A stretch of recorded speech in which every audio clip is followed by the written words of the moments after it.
Hello नमस्कार जय हिंद मेरे प्यारे दोस्तों। आज की क्लास का objective labour cost employee cost को एक ही क्लास में रिवाइज करना है। जितने भी ऐसे इंपॉर्टेंट कंसेप्ट हो सकते हैं जो एग्जामिनेशन पॉइंट ऑफ व्यू से बड़े इंपॉर्टेंट हैं, बहुत रेलिवेंट हैं, उनको एक क्लास में रिवाइज करने के ऑब्जेक्टिव के लिए हम ये क्लास रिकॉर्ड करने जा रहे हैं जी।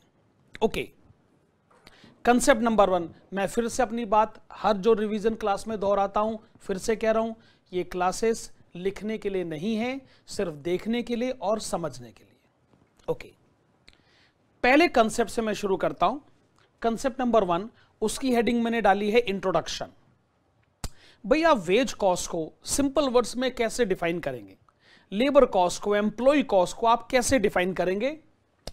सिंपल वर्ड्स में अगर कहा जाए, it means what? amount paid to workers,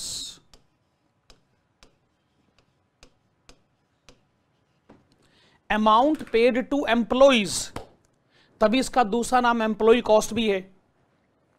of course अब आप वर्कर्स को, एम्प्लॉयज को अमाउंट पे करोगे तो उसके पीछे कोई रीजन होना चाहिए। आप उनसे कोई काम करवाते हैं, भले वो प्रोडक्शन रिलेटेड वर्क हो सकता है, एडमिनिस्ट्रेशन रिलेटेड वर्क हो सकता है, या कोई भी वर्क क्यों ना हो। बात यह कि आप एम्प्लॉयर हैं और आपके कुछ एम्प्लॉइज हैं। एम्प्लॉयर को एम्प्लॉइज को वेजेस पे करनी पड़ती हैं। उस वेज कॉस्ट को हम कहते हैं लेबर कॉस्ट या फिर एम्प्लॉय कॉस्ट। तो सिंपल वर्ड्स में कहा जाए amount paid to workers. Okay, दूसरी बात, ये जो वेजेस हैं ये दो तरीके की हो सकती हैं। एक को हम कहते हैं आउटपुट बेस्ड और दूसरे को हम क्या कहेंगे? Time based. Okay, labour cost के चैप्टर में बहुत सारे प्रैक्टिकल क्वेश्चंस हैं, मेन क्लासेस में आपने देखा ही होगा। उसमें हर एक क्वेश्चन में क्या है कि वेजेस कैलकुलेट करने से पहले एम्प्लॉयर और एम्प्लॉय का जो एग्रीमेंट होता है उसकी डिटेल्स आपको प्रोवाइड करा कर दी जाती है। उस एग्रीमेंट में लिखा होता है कि वेजेस कैसे पे करी जाएंगी। अगर वेजेस टाइम के सिस्टम पर पे करी जाती हैं, इसका मतलब वेजेस मंथली बेसिस पर हो सकती है, वेजेस वीकली बेसिस पर हो सकती है, डेली बेसिस पर हो सकती है, आवरली बेसिस पर हो सकती है, जो भी है। जब हम कहते हैं टाइम बेस्ड तो हमारा मतलब वेज कैलकुलेट करने का जो सिस्टम है वो टाइम पर बेस्ड है, समय पर आधारित है। वो कुछ भी हो सकता है जी, ये डिपेंड करता है कि एम्प्लॉयर और एम्प्लॉय के बीच में एग्रीमेंट कैसा हुआ पड़ा है। अच्छा, कई जगह आउटपुट बेस्ड सिस्टम भी रहता है। उसमें क्या है कि जो वर्कर ने क्वांटिटी प्रोड्यूस करी है, जैसे हम वर्कर को ये कहें कि अगर आप एक यूनिट, जैसे ये एक यूनिट है, एक यूनिट को अगर आप बनाओगे तो हम आपको एक यूनिट बनाने के 5 रुपए देंगे, 10 रुपए देंगे, 15 रुपए देंगे। तो वर्कर पीरियड में जितनी भी क्वांटिटी प्रोड्यूस करेगा उसके हिसाब से उसको वेजेस दे दी जाएंगी। ऑफ कोर्स जब हम आउटपुट बेस्ड सिस्टम की तरफ जाते हैं तो उसमें टाइम इंपॉर्टेंट फैक्टर नहीं है, कितने देर वर्कर ने काम किया, कम काम किया, ज्यादा काम किया, फिर ये इंपॉर्टेंट फैक्टर नहीं रहता है। तो वर्कर को दी गई वेजेस आउटपुट बेस्ड भी हो सकती हैं, टाइम बेस्ड भी हो सकती हैं। वेल, दोनों के अपने अपने एडवांटेजेस और डिसएडवांटेजेस हैं। पर हमारे सिलेबस में क्या है ना कि थ्योरी का जो पोर्शन है वो बहुत लिमिटेड है और प्रैक्टिकल एप्लीकेशन बहुत ज्यादा है। तो इसलिए आइए जी, हम अपने उस प्रैक्टिकल एप्लीकेशन के कंसेप्ट को थोड़ा और आगे बढ़ाते हैं। दो बातें मैंने आपको बताई कि भाई वेज कॉस्ट का मीनिंग क्या हुआ और या फिर ये किस तरीके से कैलकुलेट करी जानी चाहिए as per the agreement between employer and employee. तीसरी बात, देखो, जब हम वेजेस कैलकुलेट करते हैं तो हम एक स्टेटमेंट बनाते हैं।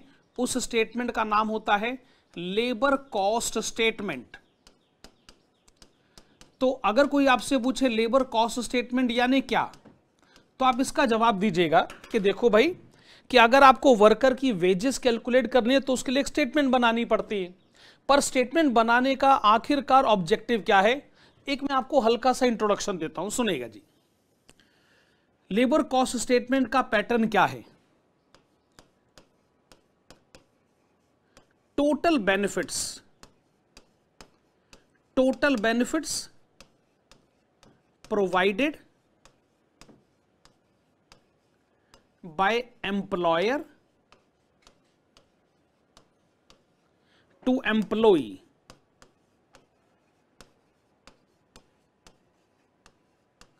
During a particular period. हम ये जानना चाहते हैं कि एम्प्लॉयर ने एम्प्लॉई को एक पर्टिकुलर पीरियड में कितने बेनिफिट्स दिए। हमें बेसिकली उस बेनिफिट्स का करना है टोटल। पर बेनिफिट से मेरा मतलब क्या है? देखिए, एम्प्लॉयर एम्प्लॉई को कह सकता है कि मैंने आपको पे करी बेसिक सैलरी, बेसिक वेजेस। ये एक तरीके का मिनिमम वेजेस हो गया जो एम्प्लॉयर की तरफ से एम्प्लॉय को दिया जाता है। फिर आप तो इनकम टैक्स सेट के भी स्टूडेंट हैं, आप जानते हैं कि डियरनेस अलाउंस हो सकता है या फिर अदर अलाउंसेस भी हो सकते हैं। बड़े सारे अलाउंसेस हैं। मैं तो कह रहा हूं कि जितने भी बेनिफिट्स एम्प्लॉयर ने एम्प्लॉइज को दिए हैं वो सारे के सारे आप ऐड करें। अच्छा, यहां पे हमारे कैलकुलेशन में और इनकम टैक्स की कैलकुलेशन का डिफरेंस आप समझिएगा। जैसे इनकम टैक्स सेट का क्वेश्चन आप कर रहे हैं और आपको हाउस रेंट अलाउंस के बारे में बताया जाए तो फिर आप सारा का सारा एचआरए काउंट नहीं करते हैं, आप उसमें एग्जम्पशन को माइनस करते हैं और नेट टैक्सेबल अमाउंट को आप मेन कॉलम में लिखते हैं। वेल, ये ऑब्जेक्टिव इनकम टैक्स लॉ के लिए ठीक है, लेकिन हमारा तो कॉस्ट अकाउंटिंग का ऑब्जेक्टिव है। हम आपको एग्जम्पशन के बारे में क्यों बताएंगे भला? तो इसलिए इनकम टैक्स की कैलकुलेशन कैसे होती है वो प्लीज आप वहीं पर रहने दीजिए। यहां पर आपको कोई एग्जम्पशन, कोई डिडक्शन माइनस करने की आवश्यकता नहीं है। एम्प्लॉयर ने एम्प्लॉय को कितने बेनिफिट्स दिए, बस बात खत्म। एग्जम्पशन डिडक्शन का तो सवाल ही पैदा नहीं होता। अच्छा, अलाउंसेस के अलावा और क्या हो सकते हैं? आप कह सकते हैं सर बोनस होता है। हाँ जी, जरूर जरूर। आप ये कह सकते हैं कि प्रोविडेंट फंड कंट्रीब्यूशंस हो सकते हैं जो एम्प्लॉयर की तरफ से होते हैं। एकदम सही बात है। आप ये कह सकते हैं सर बड़े सारे परक्यूजिट्स होते हैं, हम उनको पॉपुलरली पर्क्स के नाम से भी जानते हैं। ये बात भी सही है। अच्छा, हम एटसेट्रा लिखकर बात को आगे बढ़ाते हैं भाई, हम तो रिवाइज कर रहे हैं। अल्टीमेट कंक्लूजन ये है कि एम्प्लॉयर ने एम्प्लॉय को जितने भी बेनिफिट्स दिए, जितनी भी फैसिलिटीज दी, वो भले ही मनी में हो, कैश में हो या काइंड में हो, उसकी मॉनेटरी वैल्यू को हमने इसमें ऐड करना है। इससे क्या पता चल जाता है? इससे पता चल जाता है कि एम्प्लॉय की टोटल अर्निंग कितनी, या फिर एम्प्लॉयर कह सकता है कि ये मेरी कॉस्ट है, एम्प्लॉय कह सकता है ये मेरी इनकम है, एम्प्लॉयर कह सकता है ये मेरी कॉस्ट है। अच्छा, एक काम और किया जाता है, वो हर क्वेश्चन में नहीं होता है लेकिन फिर भी किसी किसी क्वेश्चन में रिक्वायरमेंट हो सकती है। वो क्या है? इसमें से माइनस किया जाता है provident fund deduction. Provident fund deduction minus करने के पीछे रीजन ये है कि अगर मान लीजिए क्वेश्चन आपसे ये पूछे कि एम्प्लॉय ने जितनी भी टोटल इनकम अर्न करी है उसमें से उसको आज कितना कैश मिलेगा। आज कितना कैश मिलेगा मतलब, अरे भाई, ये जो प्रोविडेंट फंड का डिडक्शन है बेसिकली ये रिप्रेजेंट करता है कि ये अमाउंट तो आपको रिटायरमेंट पर मिलेगा ना, ये तो आपका बेनिफिट है जो एक्यूमुलेट हो रहा है। और एम्प्लॉय को कहा जा रहा है ये वाला जो अमाउंट है आप प्रोविडेंट फंड अकाउंट में पड़ा रहने देंगे, ये आपको अभी नहीं मिलेगा, ये आपका रिटायरमेंट का बेनिफिट है। तो जैसे ही आप प्रोविडेंट फंड डिडक्शन को आप जैसे माइनस करते हैं तो बैलेंस जो अमाउंट आपको पता चलेगा मेरे प्यारे बच्चों, उसको हम लोग कहते हैं नेट टेक होम वेजेस। ये वो नेट वेजेस है, ये वो नेट वेजेस है जो एम्प्लॉय आज अपने घर लेके जा सकता है, उसको आज इतना कैश मिलता है। परफेक्ट, बहुत बढ़िया। तो बेसिकली वेजेस का इंट्रोडक्शन हो गया है। इसमें मैंने आपको बताया कि इसका मतलब है वर्कर को दिया गया अमाउंट, वर्कर को दी गई वेजेस जो टाइम बेस्ड हो सकती हैं, आउटपुट बेस्ड हो सकती हैं। जब भी आपको लेबर कॉस्ट स्टेटमेंट बनाना हो तो आप हमेशा सोचिएगा कि एम्प्लॉयर ने एम्प्लॉय को जितने भी बेनिफिट्स दिए उन सबका टोटल किया जाए और उसमें कोई एग्जम्पशन एज सच कुछ माइनस करने की आवश्यकता नहीं है, जैसा कि आप इनकम टैक्स की स्टडी में करते हैं। लेकिन आखिर में यहां पर अगर क्वेश्चन कहे कि आपको net take home wages calculate करनी है तो जो भी प्रोविडेंट फंड का डिडक्शन, जो भी प्रोविडेंट फंड का कंट्रीब्यूशन है उसको आप जरूर माइनस कर दीजिएगा। जो अमाउंट एम्प्लॉयर ने कंट्रीब्यूट करा है वो भी माइनस करिएगा और जो एम्प्लॉय ने खुद अपनी सैलरी में से कंट्रीब्यूट करवाया है वो भी माइनस करेगा, आपको नेट में पता चलेगा कि आज आप कितनी वेजेस घर लेके जा सकते हैं। ओके जी, बहुत बढ़िया रिवीजन की शुरुआत हुई है। मैं आपको ले चलता हूं कंसेप्ट नंबर 2 की तरफ। कंसेप्ट नंबर 2 की हेडिंग है एफिशिएंसी लेवल। देखो, लेबर कॉस्ट के हर एक प्रैक्टिकल क्वेश्चन में बोनस की कैलकुलेशन पक्का आ जाती है। बोनस के बगैर लेबर कॉस्ट का क्वेश्चन नहीं बनता जी।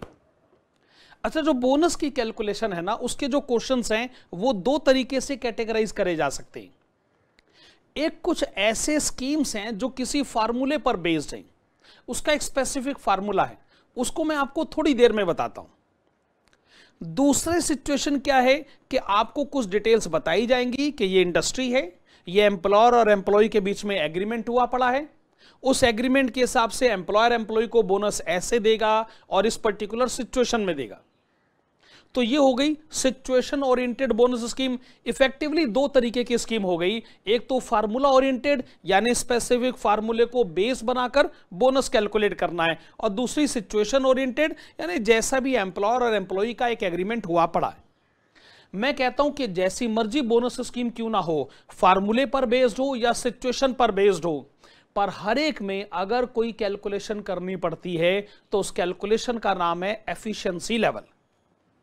जब तक आप ये नहीं पता करोगे कि वर्कर एफिशिएंट है या नहीं है, बोनस कैसे कैलकुलेट होगा। और अगर वर्कर एफिशिएंट है भी तो ये भी पता करना पड़ता है कि वर्कर कम एफिशिएंट है कि ज्यादा efficient. In any case efficiency level बड़ा इंपॉर्टेंट, बड़ा रेलिवेंट एस्पेक्ट बनकर निकल कर आता है। अच्छा, अब एफिशिएंसी लेवल कैलकुलेट कैसे किया जाए इसके बारे में बात करते हैं। हमारे पास इसको कैलकुलेट करने के दो पैरामीटर्स हैं। जो पहला वाला पैरामीटर है वो आउटपुट पर बेस्ड है, और जो दूसरा वाला पैरामीटर है वो टाइम पर बेस्ड है। हालांकि हम ये प्रूव कर देंगे कि आउटपुट बेस्ड हो या टाइम बेस्ड हो, मतलब दोनों का एक ही होता है, कंसेप्ट दोनों का एक ही होता है। पहले मैं आपको बताता हूं कि अगर आउटपुट बेस्ड पैरामीटर को अडॉप्ट किया जाए तो वर्कर का एफिशिएंसी लेवल कैसे पता किया जाता है। फार्मूला बड़ा सिंपल सा है, ये फार्मूला आप कहीं पर भी अप्लाई कर सकते हैं। Well, this is actual output get it divided by standard output. और अगर आपको अपना आंसर परसेंटेज में चाहिए तो इफेक्टिवली आप इसको 100 से भी मल्टीप्लाई करना चाहेंगे तो actual output divided by standard output multiplied with 100। इस फार्मूले की मदद से वर्कर का एफिशिएंसी लेवल पता चलता है। आउटपुट बेस्ड पैरामीटर अगर अप्लाई करा जाए तो ये पैरामीटर हर कोई अप्लाई करता है। मैं कहता हूं स्टूडेंट भी इस पैरामीटर को अप्लाई करता है, और तब से अप्लाई करता आ रहा है जब वो स्कूल लेवल में था। स्कूल में भी जब आप ये पता करते थे कि आपके कितने परसेंटेज मार्क्स आए हैं, भाई परसेंटेज मार्क्स हर स्टूडेंट के लिए एक बड़ा इंपॉर्टेंट पॉइंट ऑफ व्यू रहा है। तो वो कैसे परसेंटेज मार्क्स आप कैसे पता करते थे? आप यही सोचते थे ना कि actual marks scored divided by maximum possible marks multiplied with 100। ये बेसिकली क्या है?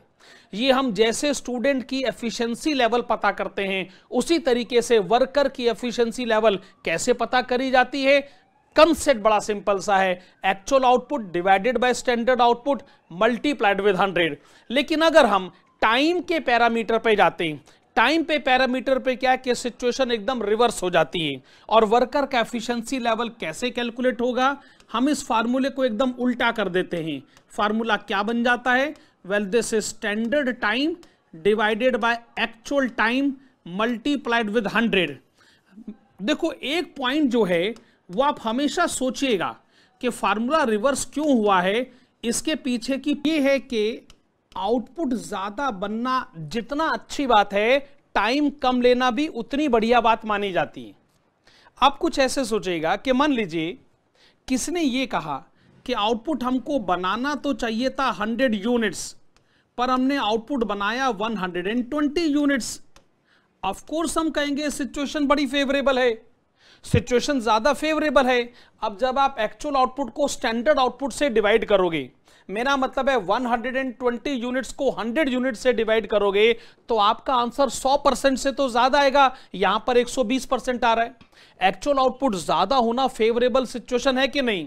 लेकिन अगर मैं इसको रिवर्स ऑर्डर में सोचता हूं, कि मान लीजिए मैंने किसी को ये कहा कि आप आउटपुट को बनाकर बताइए 5 घंटे में, लेट अस अज्यूम, लेकिन जब मैंने उसके एक्चुअल टाइम को काउंट करा तो वही वाला आउटपुट एक्चुअल में 4 घंटे में बन गया।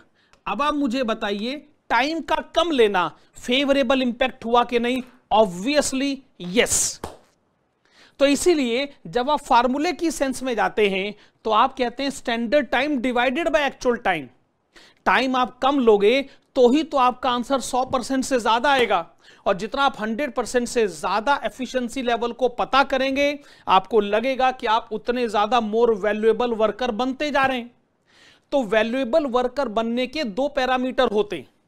पहला पैरामीटर कि आप स्टैंडर्ड के कंपैरिजन में ज्यादा आउटपुट प्रोड्यूस करते हैं, और दूसरा पैरामीटर कि आप स्टैंडर्ड के कंपैरिजन में टाइम कम लेते हैं। लेकिन मैं अभी आपको कह रहा था कि फार्मूला टाइम बेस्ड हो या आउटपुट बेस्ड हो, मतलब उसका वही होता है। इसको समझाने के लिए मैं आपके पास एक बड़ा सिंपल सा एग्जांपल लेकर आता हूं। सिंपल सा एग्जांपल क्या है कि मान लीजिए हमने एक वर्कर को कहा कि हम आपको एक दिन में 10 घंटे का टाइम देते हैं। हमने वर्कर को कहा कि हम आपको एक दिन में 10 घंटे का टाइम देते हैं। ओके, आप एक काम करिए, हम आपसे एक्सपेक्ट करते हैं कि आप बनाएंगे 5 यूनिट्स पर आवर। आप बनाएंगे 5 यूनिट्स पर आवर, ये हमारी उस वर्कर से एक्सपेक्टेशन है। अच्छा, इस वर्कर ने 10 घंटे काम तो किया, लेकिन 10 घंटे में जो उसने आउटपुट प्रोड्यूस किया वो आउटपुट था 70 यूनिट्स का।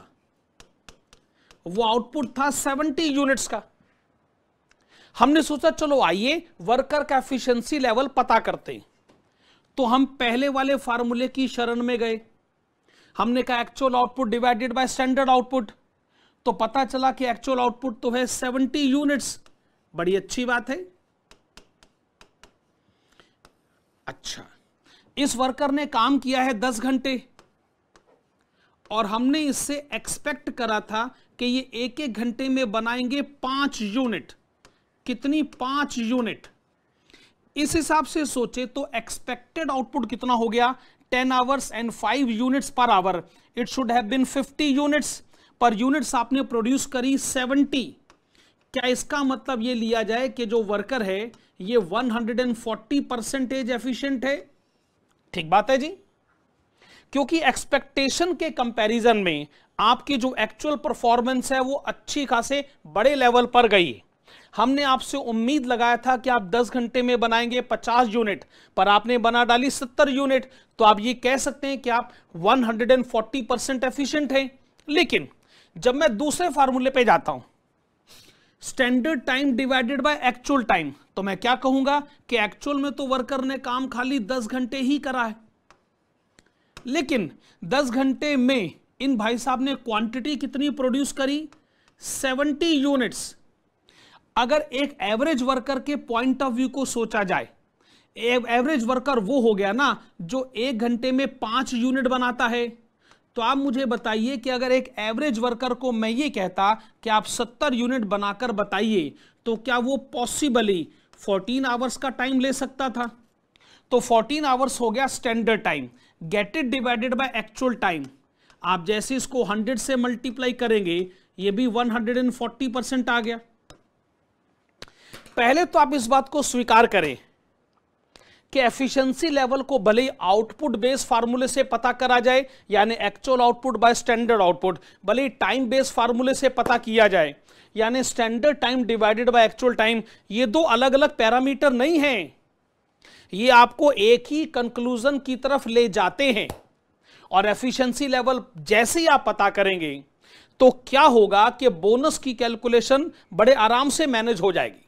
जैसे मान लीजिए कि एम्प्लॉयर ने एम्प्लॉय को कहा कि अगर आपका एफिशिएंसी लेवल 100% से ज्यादा होगा तो आपको बोनस मिलेगा।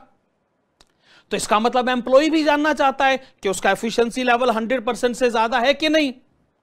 दूसरी बात हो सकता है कि एम्प्लॉयमेंट स्कीम में यह कहा गया हो कि अगर आपका एफिशिएंसी लेवल 100% से ज्यादा है तो 1% ज्यादा होने पर आपको 100 रुपए का बोनस मिलेगा, 200 रुपए का बोनस मिलेगा। तो वर्कर अब यह जानना चाहेगा कि वो 100% से कितना ज्यादा एफिशिएंट है। क्योंकि वो जानते हैं कि जितना आप 100% से आगे जाएंगे आपके बोनस का ह्यूज अमाउंट कैलकुलेट होता चला जाएगा। होने को यह भी हो सकता है कि स्लैब सिस्टम इंट्रोड्यूस कर दिया जाए कि अगर एफिशिएंसी लेवल 100% और 120% के बीच में हो, 120%, 140% के बीच में हो, या फिर फर्दर स्लैब बनाए जाए। इसका मतलब अगर एफिशिएंसी लेवल बड़ा इंपॉर्टेंट फैक्टर हो गया तो एम्प्लॉय का इस कैलकुलेशन में बहुत ज्यादा इंटरेस्ट डेवलप हो सकता है। तो एफिशिएंसी लेवल पता करने का पैरामीटर भी डिसाइड करना होगा। तो अल्टीमेट कंक्लूजन क्या है, या तो कैलकुलेट करें आउटपुट बेस्ड फार्मूले से या टाइम बेस्ड फार्मूले से, मतलब कुल मिलाकर वही होता है भाई। अच्छा, जैसे मैं आपको बता रहा था कि दो तरीके के बोनस स्कीम हो गई। एक तो जो सिचुएशन पर बेस्ड है, क्वेश्चन में उसकी डिटेल्स गिवन होगी, बोनस कैलकुलेट करना कोई मुश्किल काम नहीं होगा। अब मैं आपको ले चलता हूं अगले कंसेप्ट की तरफ, जिसमें मैं आपको बताना चाहूंगा उन बोनस स्कीम्स के बारे में जो स्पेसिफिक फार्मूलों पर बेस्ड होती।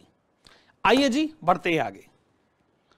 कंसेप्ट नंबर 3 है फार्मूला ओरिएंटेड बोनस स्कीम्स।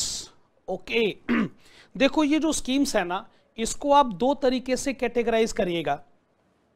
एक है प्रीमियम स्कीम्स और दूसरी को आप कह सकते हैं अदर स्कीम्स। पर अदर स्कीम्स के साथ देखिए हमने क्या लिखा है, not in CA inter syllabus, ये आपके सीए इंटरमीडिएट के सिलेबस का पार्ट नहीं है। लेकिन जितना मैं आप लोगों को पहचानता हूं, आप लोग खाली सीए इंटरमीडिएट की तैयारी नहीं कर रहे, आप जरूर ग्रेजुएशन की भी तैयारी कर रहे होंगे और हो सकता है कि आपके दिमाग में सीएस सीएमए भी हो। तो ये जो स्कीम्स है ना, ये सीए इंटर के सिलेबस में भले ही ना रही हो, पर बाकी जगह ये स्कीम आज भी है। इसलिए जब हमने मेन क्लासेस कवर करी थी तब हमने ये सारी की सारी स्कीम्स स्टूडेंट्स को लिखवा कर दी हैं और हर एक के प्रैक्टिकल क्वेश्चन भी करवा कर दिए हैं। भाई हम स्टूडेंट से ये थोड़ी उम्मीद लगाते हैं कि सीए के लिए तो हमारे पास आएगा, बाकी सब्जेक्ट की भी तो रिक्वायरमेंट हम ही को पूरी करके देनी है। तो एक ही बार कॉस्ट अकाउंटिंग पढ़िए, भले वो सीए के सिलेबस के पॉइंट ऑफ व्यू से पढ़ना हो, ग्रेजुएशन की कवरेज भी उसी में हो जानी चाहिए। हाँ, मैं मानता हूं कि आपका ज्यादातर ध्यान प्रीमियम स्कीम पर होना चाहिए जहां तक सीए इंटर के एग्जाम का सवाल है। इवन प्रीमियम स्कीम्स में भी जो दो स्कीम्स हैं, हाल से और रोवन स्कीम, बहुत ज्यादा इंपॉर्टेंट है। आप ये मान के चलिए कि ये जैसे मटेरियल कॉस्ट में economic order quantity most important माना गया है, उसी तरीके से लेबर कॉस्ट में अगर कोई मोस्ट इंपॉर्टेंट कंसेप्ट है तो वो है हालसे स्कीम और रोवन स्कीम। अब मैं चाहूंगा कि एक स्पेसिफिक वीडियो मैं आप लोगों को दिखाऊं जो हालसे और रोवन स्कीम के फार्मूलों को भी बताए और इन दोनों की कंपैरेटिव स्टडी भी करे। हमने जब इसकी मेन क्लासेस रिकॉर्ड करी थी तो उसमें एक ऐसा वीडियो का पोर्शन है कि जिसमें जो हालसे और रोवन स्कीम्स की बहुत बढ़िया, बड़े अच्छे ढंग से कंपैरेटिव स्टडी करेगा।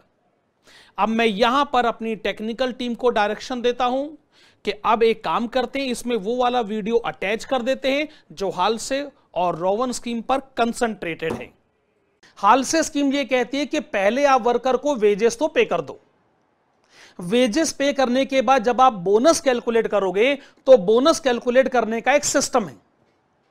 वेजेस आप पे कर दो, वर्कर ने जितने भी घंटे काम किया है, जितना भी टाइम उसने डिवोट किया है, उस टाइम के हिसाब से आप वर्कर को पहले वेजेस पे कर दो। पहली बात मैं ये कह रहा हूं कि वर्कर को जो आप वेजेस पे करोगे, जो आप बेसिक वेजेस पे करोगे, वो उसके टाइम के हिसाब से होंगी। उसके बाद जब आप बोनस कैलकुलेट करोगे तो मेरे प्यारे बच्चों, बोनस कैलकुलेट करने का जो फार्मूला इस स्कीम में बताया गया है, आप वो लिख लीजिएगा जी।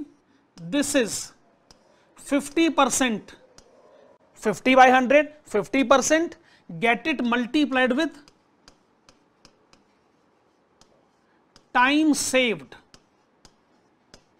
And get it further multiplied with wage rate. आप ये ध्यान रखिएगा, हालसे स्कीम के हिसाब से सोचें। अगर आपको बोनस कैलकुलेट करना है तो उसका सिंपल सा फार्मूला है। अब मैं आपको इस फार्मूले का बेस या इसकी अंडरस्टैंडिंग को क्लियर करवा के देना चाहूंगा इसके लिए मैं एक एग्जाम्पल का सहारा लूंगा जी। आप मेरे साथ ये एग्जाम्पल लिखिएगा।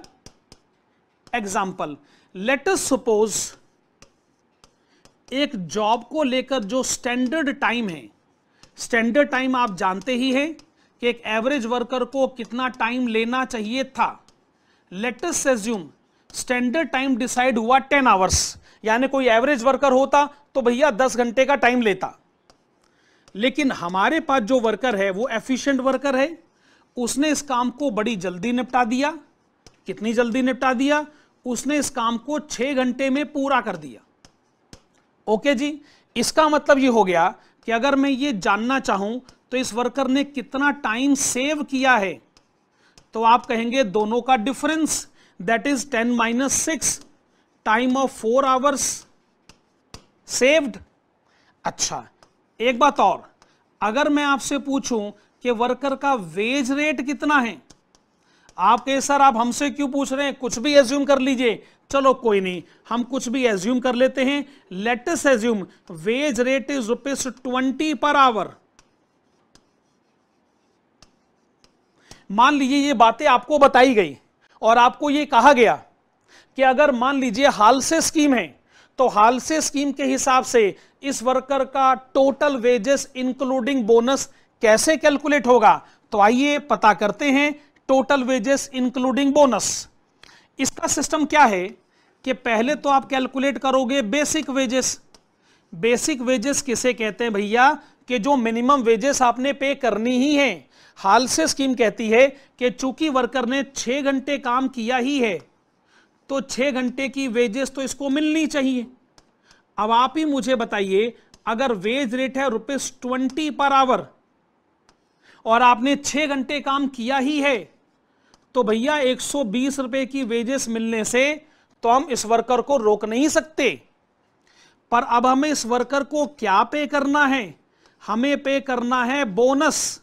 और अगर आप हाल से स्कीम लगाएंगे तो इस स्कीम में कहा गया है कि वर्कर ने जितना भी टाइम सेव किया, वर्कर ने कितना टाइम सेव किया? 4 आवर्स। आप उसका करिए 50%। तो 4 आवर्स का 50% करोगे तो कितना आ गया? 2 आवर्स। और 2 आवर्स की आप वेजेस कैलकुलेट कर लीजिए eight the rate of ₹20 per hour. एक तरीके से मैंने वर्कर को यह कहा कि अगर आपने 4 घंटे बचाए हैं तो उसमें हम उसका आधा 2 घंटे का एडवांटेज आपको देंगे। तो इफेक्टिवली ये कितना अमाउंट आ गया? That is ₹40। अब आप इन दोनों का टोटल कर लीजिए। क्या इन दोनों का टोटल आ गया ₹160? Point valid. अच्छा, मैं हाल से स्कीम को ऐसे सोचता हूं, मैं हाल से स्कीम को ऐसे सोचता हूं कि भैया 10 घंटे का काम 6 घंटे में करो और 8 घंटे के पैसे ले जाओ। ध्यान से सोचिएगा, हाल से स्कीम का बेस क्या है? 10 घंटे का काम 6 घंटे में करो और 8 घंटे के पैसे ले जाओ, क्योंकि जो 4 घंटे आपने बचाए उसका 50% एडवांटेज हम आपको देंगे। वर्कर खुश, 6 घंटे काम किया, 8 घंटे के पैसे मिल गए। एम्प्लॉयर खुश, जो काम वैसे 10 घंटे में होता उसके मैंने 8 घंटे के पैसे दिए, मेरा काम हो गया जी। तो ये स्कीम इसीलिए अगर एम्प्लॉय को बहुत पसंद है तो एम्प्लॉयर को भी बहुत ज्यादा पसंद है। तो आप कुल मिलाकर इस स्कीम के बेस को समझिए। ये स्कीम कहती है कि वर्कर ने जितने घंटे काम किया उसके पैसे तो दे ही दो, प्लस उसने जितना टाइम सेव किया है as compare to average worker और नॉर्मल वर्कर, टाइम सेव्ड का 50% एम्प्लॉय को रिवॉर्ड मिलना ही चाहिए। पॉइंट आपको समझ में आ गया जी? Very good. स्कीम नंबर 1 से मैंने आपको इंट्रोड्यूस करवा के दे दिया है, या आप लोगों ने कॉपी भी कर लिया होगा। अब मैं आपका ध्यान स्कीम नंबर 2 की तरफ ले आता हूं। चलिए शाबाश, आप हेडिंग डालिएगा स्कीम नंबर 2। जब आप कहते हैं स्कीम नंबर 2, ये है जी रॉवन स्कीम। रॉवन स्कीम, ऐसा लगता है कि शायद रावण के छोटे भाई का नाम हो गया। हालांकि रावण के छोटे भाइयों का नाम हमें मालूम है, लेकिन आप समझ लीजिए शायद ये उसके कोई चचेरे भाई का नाम होगा। चलिए खैर छोड़िए, मजाक की बातें छोड़िए। हेडिंग है रोवन, रोवन स्कीम। तो रोवन स्कीम ये कहती है कि जैसे हालसे स्कीम में आप वर्कर को पहले वेजेस पे करते हैं, वैसे आप पे कर लीजिए, उसमें कोई चेंज नहीं है। लेकिन जब आप बोनस कैलकुलेट करिएगा तो बोनस कैलकुलेट करने का जो फार्मूला है वो होना चाहिए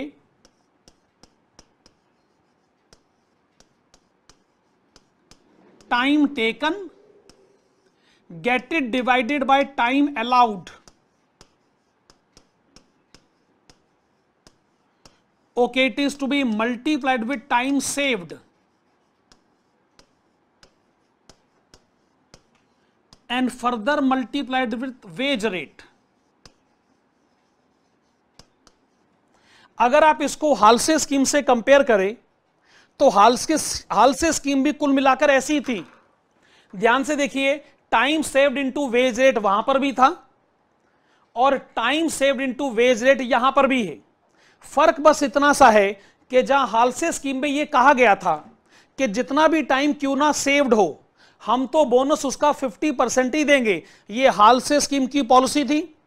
रोवन स्कीम कहती है कि नहीं, यह परसेंटेज फिक्स नहीं है, यह परसेंटेज इस बात पे डिपेंड करता है कि टाइम टेकन और टाइम अलाउड के बीच में क्या रिलेशनशिप है। तो एक काम करें, वो जो एग्जाम्पल आपने पिछली स्लाइड पर जो मैंने दिया था, जो मैंने हालसे स्कीम का एग्जाम्पल दिया था, क्या मैं उसी को आगे कंटिन्यू कर सकता हूं जी? तो आइए हम इस बात को लिख लेते हैं, कंटिन्यूइंग द अबव एग्जाम्पल।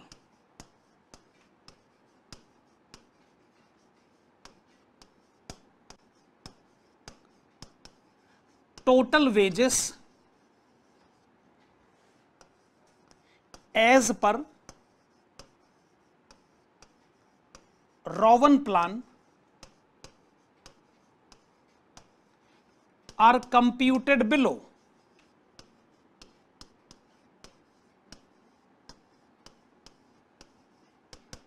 हम उसी सिस्टम को आगे लेकर आते हैं जो आपने पहले हालसे स्कीम में एग्जाम्पल पढ़ा था। आइए एक बार उसको फिर से देख लें। वर्कर ने एक्चुअली में 6 घंटे काम किया ही है, तो 6 घंटे के पैसे मिलने तो बनते ही हैं। उसको आप क्या नाम देंगे? आप उसको नाम देंगे बेसिक वेजेस। फिर वही कैलकुलेशन करिएगा, 6 hours eight the rate of ₹20 per hour. तो बेसिक वेजेस तो 120 रुपए हो ही गई, कोई इसमें कंफ्यूजन वाली बात नहीं है जी। फिर आप इसमें ऐड करिएगा बोनस। एक बार मैं फिर से पीछे चला जाता हूं। हालसे स्कीम कहती थी कि जितना टाइम सेव हुआ उसका 50%। ये कहते नहीं नहीं नहीं, time taken 6 hours, time allowed 10 hours.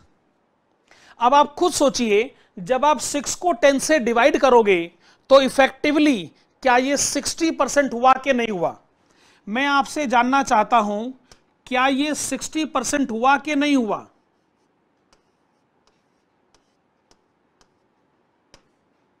आप कहेंगे हां जी, 6 को 10 से डिवाइड करने से 60% ही होता है।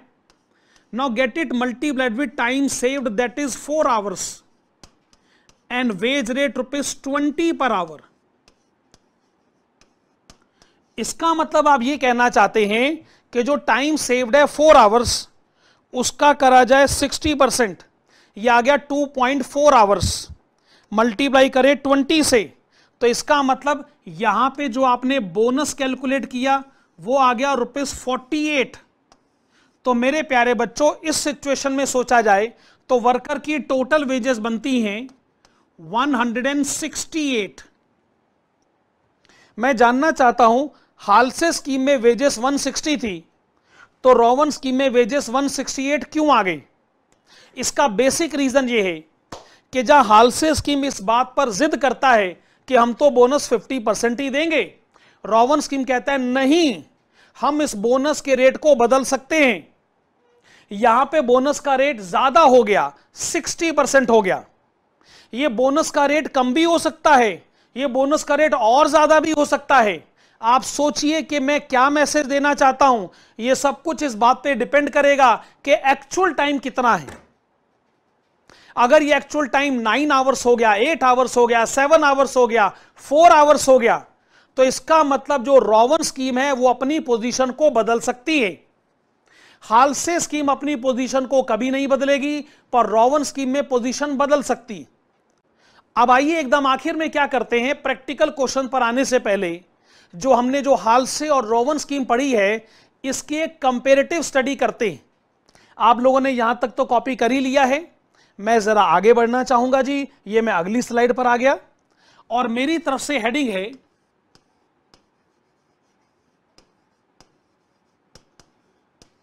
कंपैरिजन बिटवीन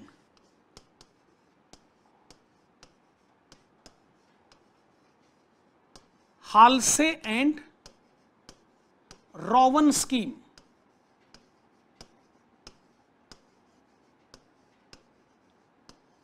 तो आपने हेडिंग डाली comparison between हालसे and Rowan scheme, ठीक है जी। ओके, पॉइंट नंबर 1 लिखिएगा जी, if actual time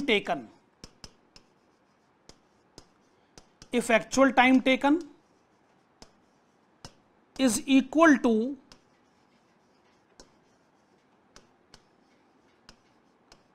half of time allowed, if actual time taken is equal to half of time allowed,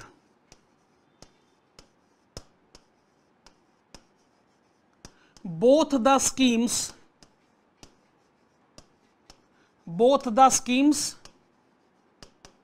will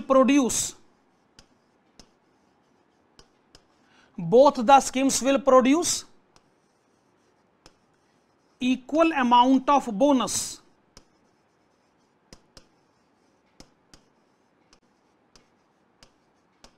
अच्छा जी, इसको समझने के लिए हम जरा पिछली स्लाइड पर आ जाएं और पिछली स्लाइड पर आ जाएं।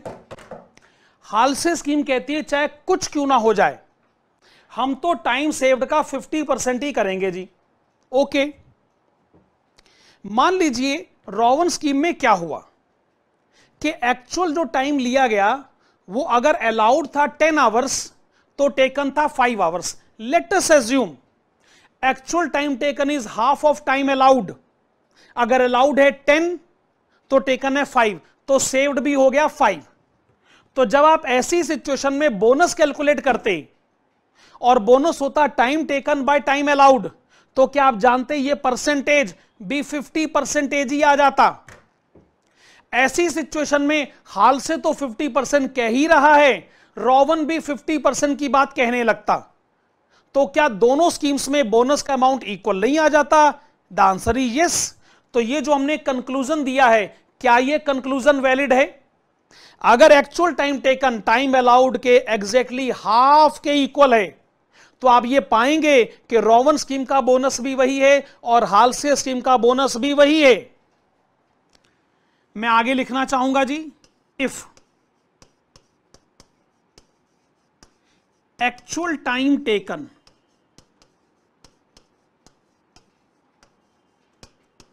is more than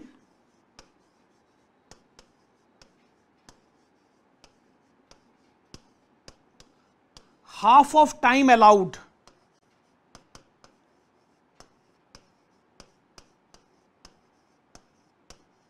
मैं क्या कहना चाहता हूं जी कि जो टाइम अलाउड है उसके आधे से ज्यादा टाइम लिया गया है। अरे जो एग्जाम्पल मैंने आपको पिछली 2 स्लाइड्स पे लिखवा कर दिया था उसमें यही तो हुआ था। तो क्या होगा, रॉवन स्कीम विल प्रोड्यूस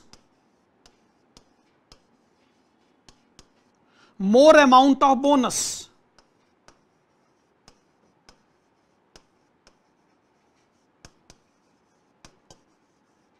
मुझे इसको प्रूव करने की आवश्यकता तो है नहीं, अभी अभी हमने जो दो एग्जाम्पल लिखे वो इसका अल्टीमेट प्रूफ है। और कॉन्ट्रेरी पॉइंट आखिर में लिख लेते हैं जी, if actual time taken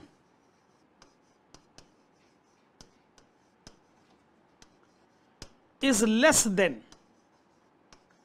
actual time taken is less than half of time allowed,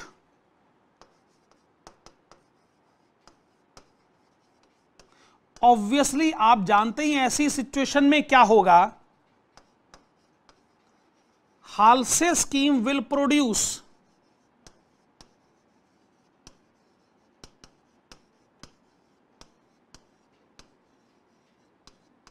Halse scheme will produce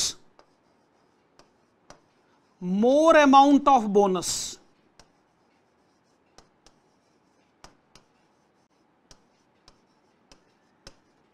okay जी, तो हाल्से और रोवन की एक अच्छी खासी कंपेरेटिव स्टडी हुई। मैंने आपको दोनों स्कीम से इंट्रोड्यूस करवा दिया है और दोनों स्कीम्स की पॉलिसी के बारे में बातचीत हमारी हो चुकी है और ये कंपैरेटिव स्टडी भी हमारी तरफ से हो गई है। अब हम लोग तैयार हैं प्रैक्टिकल क्वेश्चंस पर आने के लिए। रोवन और हाल्से को समझने के बाद आइए थोड़ा सा टाइम एक और प्रीमियम स्कीम, मेरा मतलब है बार्थ स्कीम को देते। इसका फार्मूला क्या है कि स्टैंडर्ड टाइम और एक्चुअल टाइम को मल्टीप्लाई करके उसका स्क्वायर रूट किया जाए, वेल इसको ज्योमेट्रिक मीन भी कहते हैं, और उसको फर्दर मल्टीप्लाई कर दिया जाए वेज रेट से। एक एग्जांपल लेते हैं, मान लीजिए हमने वर्कर को कहा कि देखो भाई हमें आपसे उम्मीद तो ये है कि आप काम को 16 घंटे में कंप्लीट कर दोगे, लेकिन वर्कर बहुत एफिशिएंट है, उसने उस काम को 9 घंटे में ही कंप्लीट कर दिया। हमने कहा बड़ी अच्छी बात है जी। अब 16 और 9 को मल्टीप्लाई करा गया, उसका स्क्वायर रूट किया गया, तो स्क्वायर रूट करने के बाद तो ये आ गया 12 आवर्स। अब आप पहले मेरी बात सुनिए, दो नंबर को मल्टीप्लाई करके स्क्वायर रूट निकालोगे तो ऑब्वियसली उन दो नंबर के बीच में ही कहीं आंसर आएगा। 16 और 9 को मल्टीप्लाई करा, स्क्वायर रूट निकाला, 12 आ गया। बार्थ स्कीम की ना सबसे बड़ी खूबी यही है कि ये बोनस का नाम नहीं लेता, पर ये बोनस पे करता। आपने काम तो 9 घंटे ही करा है ना, और अगर मैं आपको वेजेस 12 घंटे की दे दूं तो क्या इसका मतलब बोनस नहीं है? भाई हाल्से स्कीम, रोवन स्कीम तो कहते हैं ये है बोनस, बोनस का नाम लिया जाता है। इसमें बोनस की कैलकुलेशन ऑटोमेटिक है, इंप्लाइड है। ध्यान से सोचिए। ओके, ऑफ कोर्स अगर वेज रेट चलिए कुछ मान लेते हैं अपनी तरफ से, let us assume ₹25 per hour, लेकिन अगर हम आपको 12 आवर्स की पेमेंट पे करेंगे एट द रेट ऑफ ₹25, तो ये आ गया ₹300। वेजेस की कैलकुलेशन को छोड़िए, इंपॉर्टेंट एस्पेक्ट को पकड़िए कि दो नंबर को मल्टीप्लाई करके उसका स्क्वायर रूट लिया गया, बोनस की कैलकुलेशन ऑटोमेटिक आ गई। अच्छा, कई बार स्टूडेंट्स मेन क्लास में एक सवाल हमसे पूछते हैं कि सर अगर एक्चुअल टाइम स्टैंडर्ड टाइम से ज्यादा हो जाता तो? लेट अस अज्यूम एक्चुअल में वर्कर ने 20 आवर्स 20 घंटे का टाइम लिया, तो फिर तो आप 16 को 20 से मल्टीप्लाई करके स्क्वायर रूट निकालते, तो फिर वो 16-20 के बीच में कहीं सेटल हो जाता। इस पर हमारा जवाब ये होता है कि भाई ये आप गलत सवाल पूछ रहे हैं। गलत सवाल क्यों पूछ रहे हैं? क्योंकि आप पढ़ रहे हैं इंसेंटिव स्कीम्स। इंसेंटिव स्कीम्स पे करे जाते हैं एफिशिएंट वर्कर को, और एफिशिएंट वर्कर वो होता है जो एक्चुअल में टाइम कम लेता है एज कंपेयर टू स्टैंडर्ड। आपका ये जो एग्जाम्पल है जिस एजम्पशन पर बेस्ड है कि जी एक्चुअल टाइम जो ज्यादा हो गया, अरे अगर टाइम ज्यादा हो गया तो फिर ये एफिशिएंट वर्कर किस बात का, फिर बोनस स्कीम किस बात की? तो बोनस स्कीम अगर समझनी है, अप्लाई करनी है, तो आपको क्या सिचुएशन लेकर आनी होगी कि एक्चुअल टाइम कम है एज कंपेयर्ड टू स्टैंडर्ड। मेरा पॉइंट ऑफ व्यू आप समझे? एफिशिएंट वर्कर दो तरीके का होता है, एक वो जो एक्चुअल में आउटपुट ज्यादा बनाता है और दूसरा वो जो एक्चुअल में टाइम कम लेता है। वाजिब फार्मूला ओरिएंटेड स्कीम्स को हम लोग कवर कर चुके हैं। बढ़ते हैं अगले कंसेप्ट की तरफ। Concept number 4, idle time. Labour cost का चैप्टर पढ़ा जाए और आइडल टाइम पे डिस्कशन ना हो, ये कैसे हो सकता है? ओके, आइडल टाइम में पहला पॉइंट तो मेरे दिमाग में ये आ रहा है कि भाई इसको हम लोग डिफाइन कैसे करते हैं। ओके, आइडल टाइम की डेफिनेशन यानी वर्कर खाली बैठा हुआ है। वेल, देखो जी, अगर हम वर्कर को पैसे ही ना दें, भले ही वो खाली बैठा रहे, तो इससे हमारी सेहत पे क्या असर पड़ता है? तो आइडल टाइम का मतलब बेसिकली हुआ कि वर्कर तो खाली बैठा है, काम नहीं करता, पर हमें इसके पैसे देने पड़ते हैं। तो डेफिनेशन बड़ी सिंपल है कि जो पेड आवर्स हैं यानी वो आवर्स के जिसकी आप पेमेंट करते हैं मोर देन वर्कड आवर्स।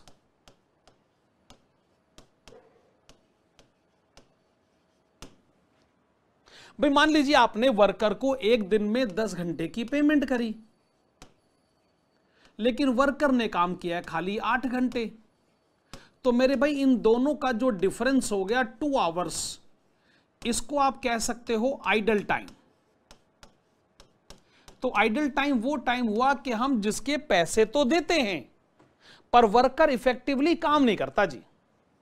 चलिए, अच्छा, जैसे आप लोग जब मटेरियल का चैप्टर पढ़ रहे थे उसमें जब वेस्टेज, स्क्रैप, स्पॉइलेज, डिफेक्टिव की कैलकुलेशन आ रही थी, लेबर में भी आप क्या सोचोगे कि जो आइडल टाइम की प्रॉब्लम आपके बिजनेस में है, इसके पीछे नॉर्मल और एबनॉर्मल दोनों रीजंस पॉसिबली हो सकते हैं, of course without any doubt. Normal situation आपके बिजनेस का नेचर डिफाइन करेगा और आप ही के पास एक्सपीरियंस के बेसिस पे डिसाइड किया जाता है। एबनॉर्मल सिचुएशन क्या हो सकती है कि भी ऑफ कोर्स ये हो सकता है आपकी इनएफिशिएंसी हो या अनएक्सपेक्टेड इवेंट्स के बेसिस पे डिसाइड किया जाए। अच्छा, जहां तक नॉर्मल सिचुएशन का सवाल है, ये तो बात आप अच्छी तरह जानते हैं, इसका जो अल्टीमेट बर्डन है वो कस्टमर पे शिफ्ट किया जाएगा। अच्छा, इसका बर्डन कस्टमर पे शिफ्ट किया जाएगा। ये सिचुएशन कैसे हैंडल करी जाती, इसको हम लोग बोलते हैं इन्फ्लेशन टेक्निक, यानी जो रिकवरी रेट है उसको इन्फ्लेट कर दिया जाए, कस्टमर से पैसे ज्यादा मांग लिए जाएं। जैसे आप कुछ ऐसे सोचिए कि हमने वर्कर को अपॉइंट करा 10 घंटे के लिए और हमने उसको कहा कि हम आपको पेमेंट करेंगे eight the rate of ₹27 per hour. तो जहां तक वेजेस की पेमेंट का सवाल है, भाई टोटल वेजेस तो 270 रुपए हो गई, सिंपल सा पॉइंट ऑफ व्यू है। लेकिन वर्कर कहता है जी मैं ना काम करता 10 घंटे, कुछ ऐसा टाइम है जो खराब होके रहेगा, वर्कर थोड़ा बहुत देरी से आएगा ही, बीच में आइडल टाइम की वजह से टाइम खराब होगा ही, फिर लंच टाइम है, बीच में टी ब्रेक है, ये है वो है, फलाना ढिमकाना। तो 9 घंटे कहां काम होगा जी, 10 घंटे कहां काम होगा? मान लीजिए कि 1 घंटे का हो गया नॉर्मल लॉस, आप मानिए कि वो है आइडल टाइम, और हमने वर्कर से काम करवाया 9 घंटे। तो इफेक्टिवली जो वेजेस की पेमेंट करी गई 10 घंटे पर, उसका बर्डन कौन एब्जॉर्ब करेंगे? 9 आवर्स। हम ये कहना ही बंद कर देते कि हम वर्कर को वेज पेमेंट करते at the rate of ₹27। No, हम कहेंगे कि हमको पड़ जाता है 270 divided by 9, well that is ₹30 per our. आप जानते हो 2 तरीके के रेट होते हैं, एक होता है स्पेंडिंग रेट, यानी आप वर्कर को जो पेमेंट करते हो जिस रेट पर, उसको आप कह सकते हो स्पेंडिंग रेट। लेकिन अल्टीमेटली जब आप कस्टमर से रिकवरी करते हैं, जैसे ये है ₹30 पर आवर, ये हो गया रिकवरी रेट। तो मेरे भाई स्पेंडिंग रेट और रिकवरी रेट का फर्क समझे कि नहीं? और जब मैं ये कहता हूं कि भाई नॉर्मल रीजन है, नॉर्मल लॉस है, हो जाने दो लॉस, बिजनेसमैन कहता है जी मुझे क्या फर्क पड़ता है, मैं तो इसका बर्डन कस्टमर पे शिफ्ट कर दूंगा, उसके लिए यही टेक्निक काम करती है। जो रिकवरी रेट है आप उसको इन्फ्लेट कर देते, आप ये कहते हैं कि नहीं, हम कस्टमर से रिकवरी 27 के रेट पर नहीं, हम कस्टमर से रिकवरी करेंगे ₹30 के रेट पर। अल्टीमेट बर्डन कस्टमर पर शिफ्ट हो गया। चौथी बात, अगर आप ये प्रूव करें कि जो भी आइडल टाइम है इसके पीछे एबनॉर्मल रीजंस रेस्पॉन्सिबल है, ऑब्वियसली आप कस्टमर से रिकवरी नहीं कर सकते, आपको वो वाला जो लॉस हुआ है उसको सेल्फ एब्जॉर्ब करना पड़ेगा, टू बी सेल्फ एब्जॉर्ब्ड। और जब मैं कहता हूं सेल्फ एब्जॉर्ब करना पड़ेगा, इसका क्या मतलब है? अरे भाई, कॉस्टिंग P&L अकाउंट में चार्ज करिए, इसको अपना लॉस रिकॉर्ड करिए। जब आप इसको अपना लॉस रिकॉर्ड करेंगे तो आप ये क्लियर कट मैसेज देते हैं कि मैं खुद इसके लिए रिस्पॉन्सिबल हूं। तो ये आपने क्या पढ़ा? Concept number 4, idle time. इससे मिलता जुलता एक और कंसेप्ट है, आइडल टाइम नहीं, आइडल फैसिलिटीज। बढ़ते हैं जी उसकी तरफ। तो जब हम कहते हैं आइडल फैसिलिटीज, तो बेसिक मीनिंग इसका यह है कि हमारे पास कुछ ऐसी रिसोर्सेस हैं, फैसिलिटीज हैं, हम उनका पूरी तरीके से सही ढंग से इस्तेमाल नहीं कर पा रहे, उसका उपयोग नहीं कर पा रहे। तो आप इसको कैसे डिफाइन करेंगे? Well, unable to make full utilisation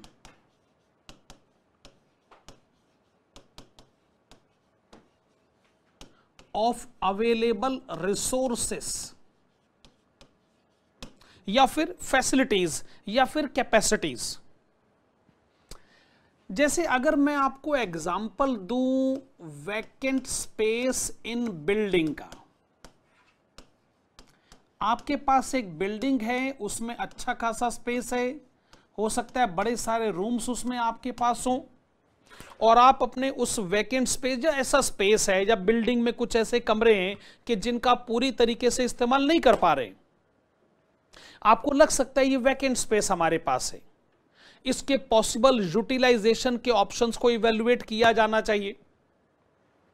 जैसे मैं आपको अपना एग्जांपल देता हूं, दिल्ली में लक्ष्मी नगर में जहां हमारी फेस टू फेस की क्लासेस होती हैं, उसमें बड़े सारे रूम्स हैं, हॉल्स हैं, हम उनका पूरी तरीके से यूटिलाइजेशन नहीं कर पाते। जैसे एक हॉल है, सुबह उसकी एक क्लास हो जाती है, फिर उसके बाद शाम को उसकी क्लास होती है, हमें लगता है कि जो दोपहर का टाइम हमारे पास अवेलेबल है उसमें वहां पे कोई क्लास नहीं हो पा रही। तो मान लीजिए साहब कोई टीचर हमको कांटेक्ट करता है और ये कहता है कि चूंकि दोपहर में ये हॉल अवेलेबल है, मैं इस दोपहर के टाइम पर अपनी क्लास यहां लगाना चाहता हूं, तो मैं कहूंगा बड़ी अच्छी बात है, इसका हो सकता है मैं उनसे कोई रेंट चार्ज करूं, पर कम से कम मेरे दिमाग में एक बात तो आ रही है कि हां, मेरे पास एक ऐसा स्पेस है जिसका भरपूर इस्तेमाल नहीं हो पा रहा है।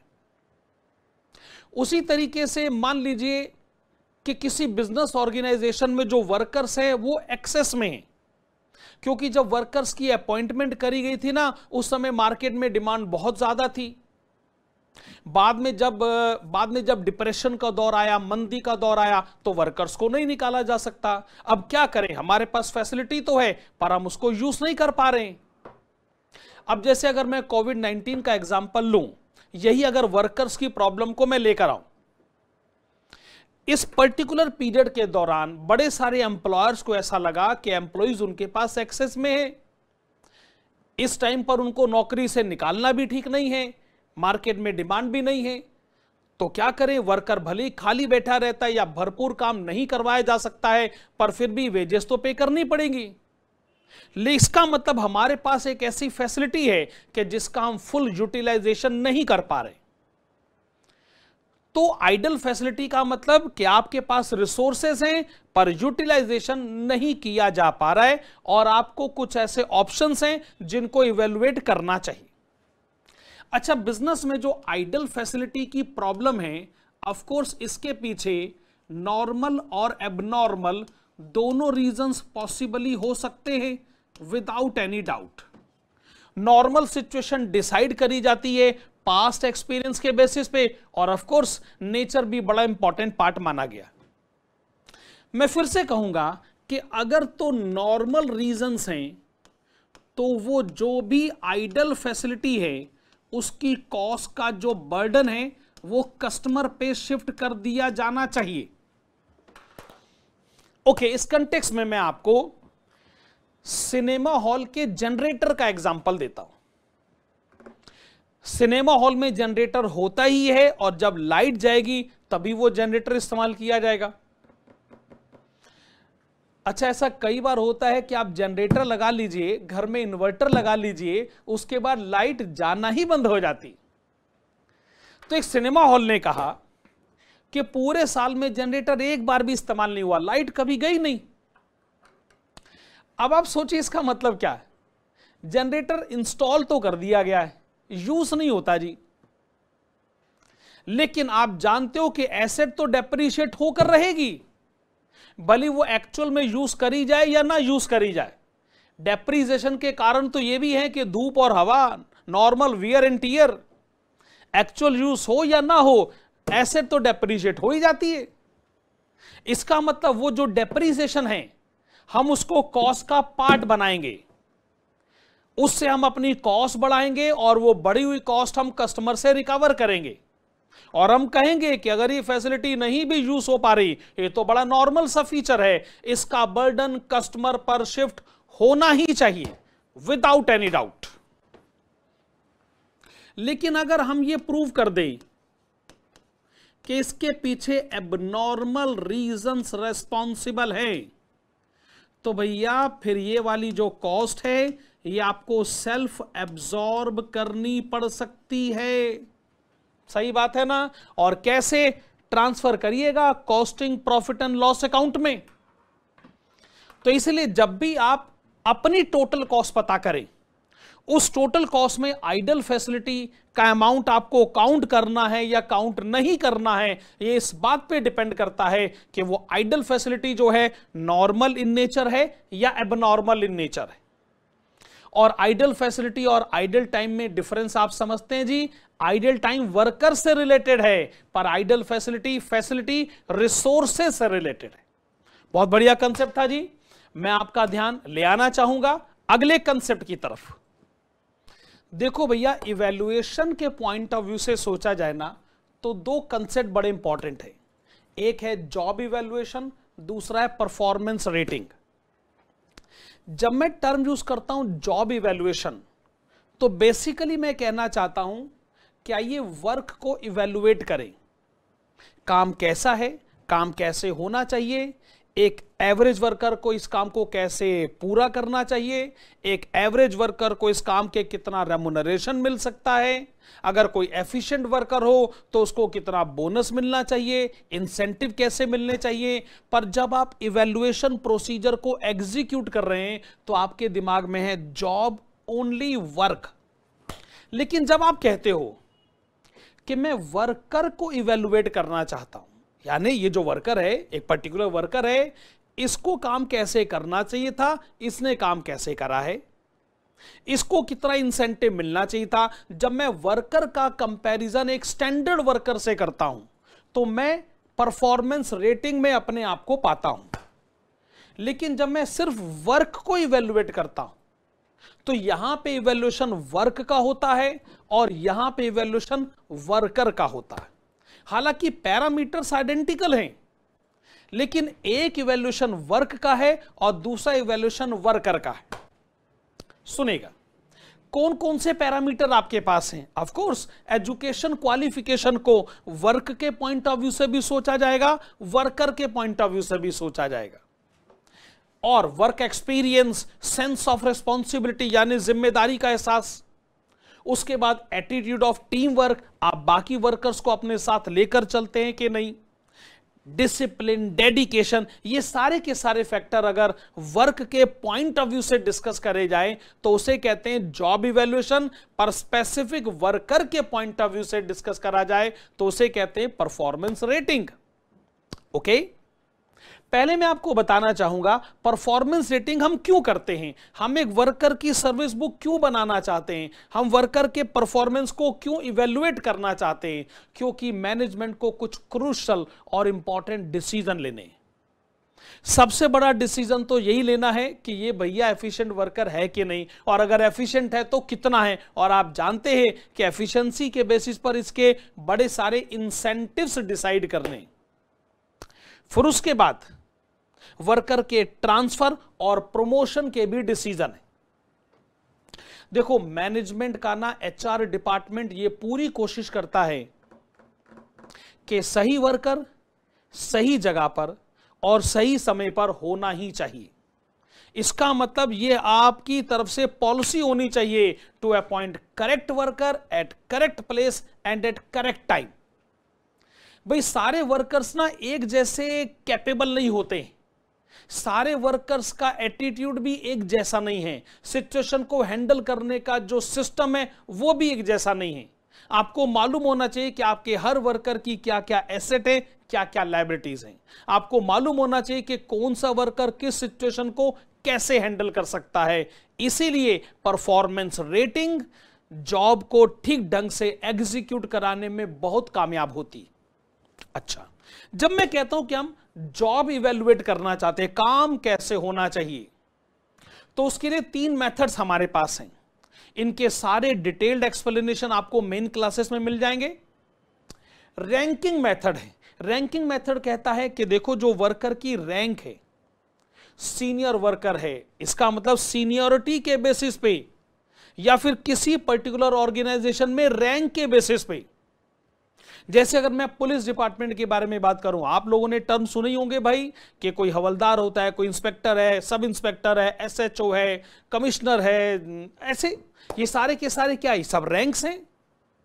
तो रैंक्स के बेसिस पे जब वर्क को डिफाइन किया जाता है तो उसको हम लोग कहेंगे ranking method of job evaluation. इसमें जिसका रैंक ज्यादा है उसकी रिस्पॉन्सिबिलिटी ज्यादा है, उसकी रेम्युनरेशन ज्यादा है, उसके इंसेंटिव ज्यादा है एंड सो ऑन। दूसरे केसेस में मैं क्या देखता हूं, फैक्टर मेथड अप्लाई होता है। फैक्टर बेसिकली आपके इनपुट, मेरा मतलब है स्किल को भी रिप्रेजेंट करता है कि किसी जॉब को एग्जीक्यूट करने में कैसा खास किस्म का टैलेंट या स्किल चाहिए। तो जब आप evaluation purely on the basis of skill करते हैं तो उसको बोलते हैं फैक्टर मेथड। लेकिन जब आप रैंकिंग के बेसिस पे सोचते हैं तो ऑफ कोर्स उसको बोलते हैं रैंकिंग मेथड। लेकिन ऐसा बड़ी सारी ऑर्गेनाइजेशन में देखा गया है कि जहां रैंकिंग इंपॉर्टेंट फैक्टर है तो साथ में स्किल भी इंपॉर्टेंट फैक्टर है, यानी दोनों का कंबिनेशन। तो दोनों के कंबिनेशन को एक नाम दिया गया है पॉइंट्स मेथड। तो पॉइंट्स मेथड में रैंकिंग की भी सिग्निफिकेंस है और स्किल और टैलेंट की भी सिग्निफिकेंस रिकॉग्नाइज करी जाती है। ये हम लोगों ने इवैल्यूएशन के एस्पेक्ट को समझा, वर्क के पॉइंट ऑफ व्यू से भी और वर्कर के पॉइंट ऑफ व्यू से भी। ओके जी, बढ़ते हैं अगले कंसेप्ट की तरफ। नेक्स्ट कंसेप्ट आपके पास है लेबर टर्नओवर। हालांकि एक और इससे रिलेटेड टर्म है, वो है लेबर टर्नओवर रेशियो। उसके बारे में हम इसके बाद बात करेंगे। पहले जरा लेबर टर्नओवर के कंसेप्ट को डिस्कस करते हैं। देखो लेबर टर्नओवर को ना आप कुछ ऐसे समझिए कि अगर वर्कर काम को बीच में छोड़कर चला जाए या फिर एम्प्लॉयर को वर्कर को काम से निकालना पड़ जाए, इसकी वजह से एम्प्लॉयर का जो प्रोडक्शन रुक जाता है, प्रोडक्शन प्रोसीजर पे बहुत बड़ा फुल स्टॉप लग जाता है। क्यों फुल स्टॉप लगता है? क्योंकि अब नए वर्कर्स को ढूंढो, उनका रिक्रूटमेंट, सिलेक्शन, ट्रेनिंग प्रोसीजर, इससे जो पॉसिबल लॉस हो सकता है, पॉसिबल लॉस यानी यूं कहें कि जो प्रॉफिट पॉसिबली अर्न किया जा सकता था वो आपके हाथ से निकल गया। आप इसको अपॉर्चुनिटी कॉस्ट के कंटेक्स्ट में भी सोच सकते हैं। यह स्टडी हमारे लिए बड़ी इंपॉर्टेंट है। अगर हम काम करने के लिए आए हैं तो आखिरकार वर्कर की जो नॉन अवेलेबिलिटी है उसके कारण ये जो काम हमारे हाथ से निकलता है, प्रोडक्शन हाथ से निकलता है, सेल्स हाथ से निकलता है और कॉन्सिक्वेंटली प्रॉफिट भी हाथ से निकल जाता है, ये सब लेबर टर्नओवर की वजह से होता है। तो लेबर टर्नओवर को आप कैसे डिफाइन करना चाहेंगे? आप इसको यूं कह सकते हैं change in workforce, change in workforce के बड़े सारे रीजंस हो सकते हैं भाई। कुछ रीजन एम्प्लॉय की तरफ से और कुछ रीजन एम्प्लॉयर की तरफ से। रेजिग्नेशन हो सकता है, एम्प्लॉयर कह सकता है कि मैं आपको नौकरी से निकाल रहा हूं। रिट्रेंचमेंट भी हो सकता है। मैं ये कहना चाहता हूं जो भी है वर्कफोर्स में हुआ है चेंज, अब वहां पे नए वर्कर्स आएंगे। नए वर्कर्स भाई काम सीखने में टाइम तो लगता ही है। जैसे क्रिकेट में एक प्लेयर आउट हो जाता है तो नया प्लेयर आता है, वो पहले थोड़े टाइम तक तो अपने आप को सिचुएशन के हिसाब से एडजस्ट करने की कोशिश करता है, बॉलर्स को समझने की कोशिश करता है, पिच को समझने की कोशिश करता है, तो उसमें कुछ तो टाइम जाएगा ही। वही सिचुएशन वर्कर्स के साथ भी। तो जब चेंज इन वर्कफोर्स होगा, पुराने के बदले नए वर्कर्स आएंगे, तो प्रोडक्शन जिस स्मूथ वे में पहले चल रहा होता है ना, वो मोमेंटम जो है ना वो लूज हो जाता है। उसको वापस पाने के लिए, उसको दोबारा गैदर करने के लिए अच्छा खासा टाइम और एफर्ट्स लगाने पड़ते। अच्छा खैर, ये तो हमने समझा कि भी लेबर टर्नओवर को आप डिफाइन कैसे करेंगे। अब एक काम करते हैं, डिस्कशन किसके ऊपर लेकर आते हैं, हाई और लो रेट। भाई जिस मर्जी बिजनेस के बारे में सोचे, लेबर टर्नओवर तो होता ही है साहब। चलिए जैसे मैं बैंक्स का एग्जांपल लेता हूं, बड़े सारे एम्प्लॉइज ऐसे हैं जो बैंक को छोड़कर चले जाते हैं क्योंकि उनको किसी दूसरे बैंक से मोर अट्रैक्टिव पैकेज पर ऑफर मिल जाता है। तो मैं ये कह रहा हूं जी, आप जिस इंडस्ट्री को बिलोंग करते हैं ना, उस इंडस्ट्री में नॉर्मल बेसिस पे कितने परसेंटेज का लेबर टर्नओवर है, उससे कंपेयर करने की आवश्यकता है। अगर तो आप जिस इंडस्ट्री को बिलोंग करते हैं, जैसे मान लीजिए 5% का रेट हमने लिया कि 5% लेबर टर्नओवर होता है तो रीजनेबल बात है। लेकिन अगर इससे ज्यादा होता है तो इसके क्या इंडिकेशन माने जाए? इसका साफ इंडिकेशन है कि जो वर्कर है वो आपकी ऑर्गेनाइजेशन के साथ खुश नहीं है, वो आपके साथ अपनी जॉब की सिक्योरिटी को नहीं देख पा रहा है, वो आपके पास अपने को अच्छे रेम्युनरेशन के लेवल पर जाता हुआ नहीं देख पा रहा है, वो आपके साथ अच्छी प्रमोशन नहीं देख पा रहा है। लेकिन अगर इंडस्ट्री के कंपैरिजन में आपके लेबर टर्नओवर का रेट कम है, इससे क्या इंडिकेशन मिलता है कि वर्कर आपके साथ जुड़कर खुश है, वो आपका साथ छोड़ के नहीं जाना चाहता, उसको लगता है कि यहां पे जॉब सिक्योरिटी है, अच्छा रेम्युनरेशन है, बढ़िया ट्रांसफर, प्रमोशन और बड़े सारे इंसेंटिव्स और बड़े सारे फायदे जुड़े हुए हैं। तो आपको ना अपने आप को ना एवरेज सिचुएशन से कंपेयर करना पड़ेगा, तो ही आप ये सोच सकते हो कि सिचुएशन आपके लिए फेवरेबल है या अनफेवरेबल है। चलिए मान लीजिए एक डिस्कशन हमारे सामने आता है कि लेबर टर्नओवर के पॉसिबली कौन कौन से रीजंस हो सकते हैं। वैसे तो जी ये हर एक के जो अपने अपने रीजंस हैं, जो अपने अपने पैरामीटर पे डिसाइड होते हैं, पर ऐसे जनरली सोचिए, मान लीजिए आप अपने आप को किसी एम्प्लॉय की जगह पाते हैं या आप अपने आप को किसी एम्प्लॉयर की जगह पाते हैं, तो वर्कर काम छोड़कर चला जाए, इसके पॉसिबल रीजन कौन कौन से हो सकते हैं। एग्जाम्पल्स के तौर पे जो सबसे बड़ा एग्जाम्पल मुझे नजर आता है वो है इनएडिक्वेट रेम्युनरेशन। मैं तो कहूंगा कि 90% केसेस में जब वर्कर काम छोड़ के चला जाता है तो उसका यही एक रीजन हो सकता है, इनएडिक्वेट रेम्युनरेशन, कि जी किसी दूसरी जगह मुझे रेम्युनरेशन ज्यादा मिल रहा है और इस ऑर्गेनाइजेशन में इससे ज्यादा रेम्युनरेशन मिलेगा नहीं, तो क्या करें क्या करें। मैं कहता हूं साहब, आप म्यूचुअल फंड्स का एग्जांपल लें, बैंकिंग का एग्जांपल लें, इंश्योरेंस का एग्जांपल लें, इसमें जितने भी एम्प्लॉइज काम करते हैं, अगर ये एम्प्लॉयर को बदलते हैं, पोजीशन को बदलते हैं, तो उसका 90% रीजन है कि नई जगह पर उनको मोर अट्रैक्टिव रेम्युनरेशन अट्रैक्ट करती, वाजिबा। दूसरा मुझे क्या लगता है, कुछ छोटे मोटे रीजंस भी, जैसे एक हो सकता है कन्फ्लिक्ट विद मैनेजमेंट। भाई मैनेजमेंट के साथ आपकी तनातनी है, आपको लगता है जी यहां पर ना हमारा काम होने वाला नहीं है भैया, यहां जो मैनेजमेंट है ना इससे हमारी बनती नहीं है, मतलब क्या बोलते हैं ना, वेवलेंथ हमारी मिलती नहीं है, और अगर हमको मान लीजिए मैनेजर्स को रिपोर्ट करना है और वो हमारी नहीं सुनते, हमारी रिस्पेक्ट नहीं करते हैं, हमारे विचारों का सम्मान नहीं करते, तो फिर छोड़िए भाई साहब, जाइए किसी दूसरे ऑर्गेनाइजेशन की तरफ। और भी कुछ रीजन हो सकते हैं, जैसे मान लीजिए कोई एम्प्लॉय ये कह सकता है डिससेटिस्फैक्शन, मैं ये जो काम कर रहा हूं मैं इससे सेटिस्फाइड नहीं, मुझे इसमें वो चार्म नजर नहीं आ रहा है, मेरा इसमें मन नहीं लग रहा है।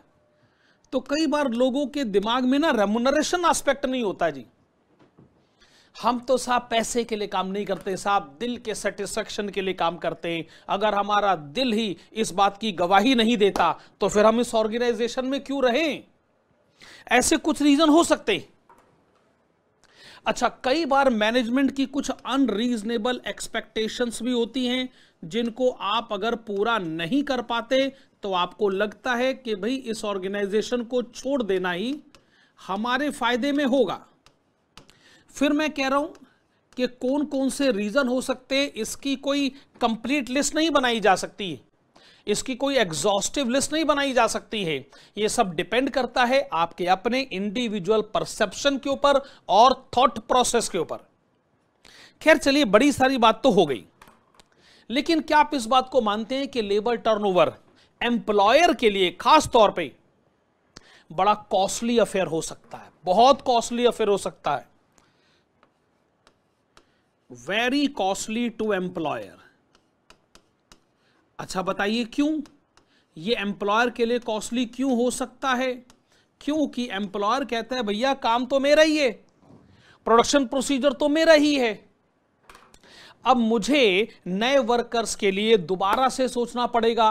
भाई साहब, सिलेक्शन, रिक्रूटमेंट, ट्रेनिंग, एक तो इसमें कॉस्ट लगता है, दूसरा इसमें टाइम लगता है। जब मैं कहता हूं कॉस्टली टू द एम्प्लॉयर, तो ऑफ कोर्स उसमें कॉस्ट का इन्वॉल्वमेंट तो है ही, ये जो वैल्यूएबल टाइम हमारे हाथ से निकलता है, कई बार ऐसा लगता है कि इसकी तो पूर्ति हो ही नहीं सकती, इसकी तो भरपाई हो ही नहीं सकती। तो इसलिए लेबर टर्नओवर बहुत कॉस्टली आपके बिजनेस को पड़ सकता है। हम आपको एडवाइस क्या देना चाहेंगे, हम मैनेजमेंट को एडवाइस क्या देना चाहेंगे? Evaluate all the options, evaluate all the options so as to reduce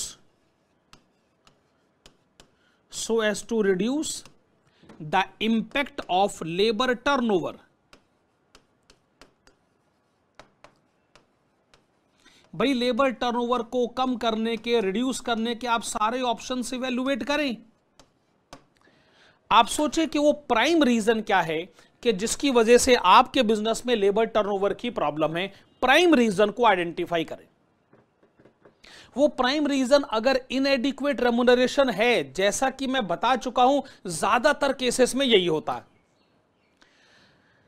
तो इसका मतलब वेज सिस्टम को टाइम टाइम पर दोबारा से नए स्ट्रक्चर्ड वे में इवैल्यूएट करने की आवश्यकता है।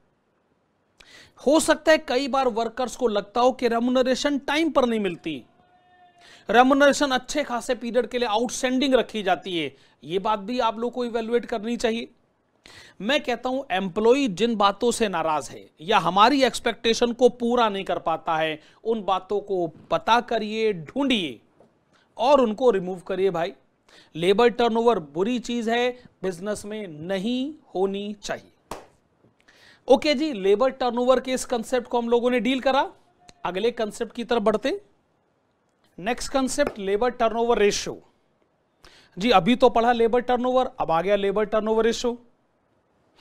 देखो, जब आप फाइनेंशियल अकाउंटिंग में ग्रॉस प्रॉफिट पढ़ते हैं और नेट प्रॉफिट पढ़ते हैं, वो तो ठीक है, वो आपको ट्रेडिंग P&L अकाउंट से पता चल जाता है, लेकिन फिर रेशियो एनालिसिस में आप ग्रॉस प्रॉफिट रेशियो पढ़ते हैं और नेट प्रॉफिट रेशियो पढ़ते हैं, वो एक सेपरेट स्टडी हुई कि नहीं हुई?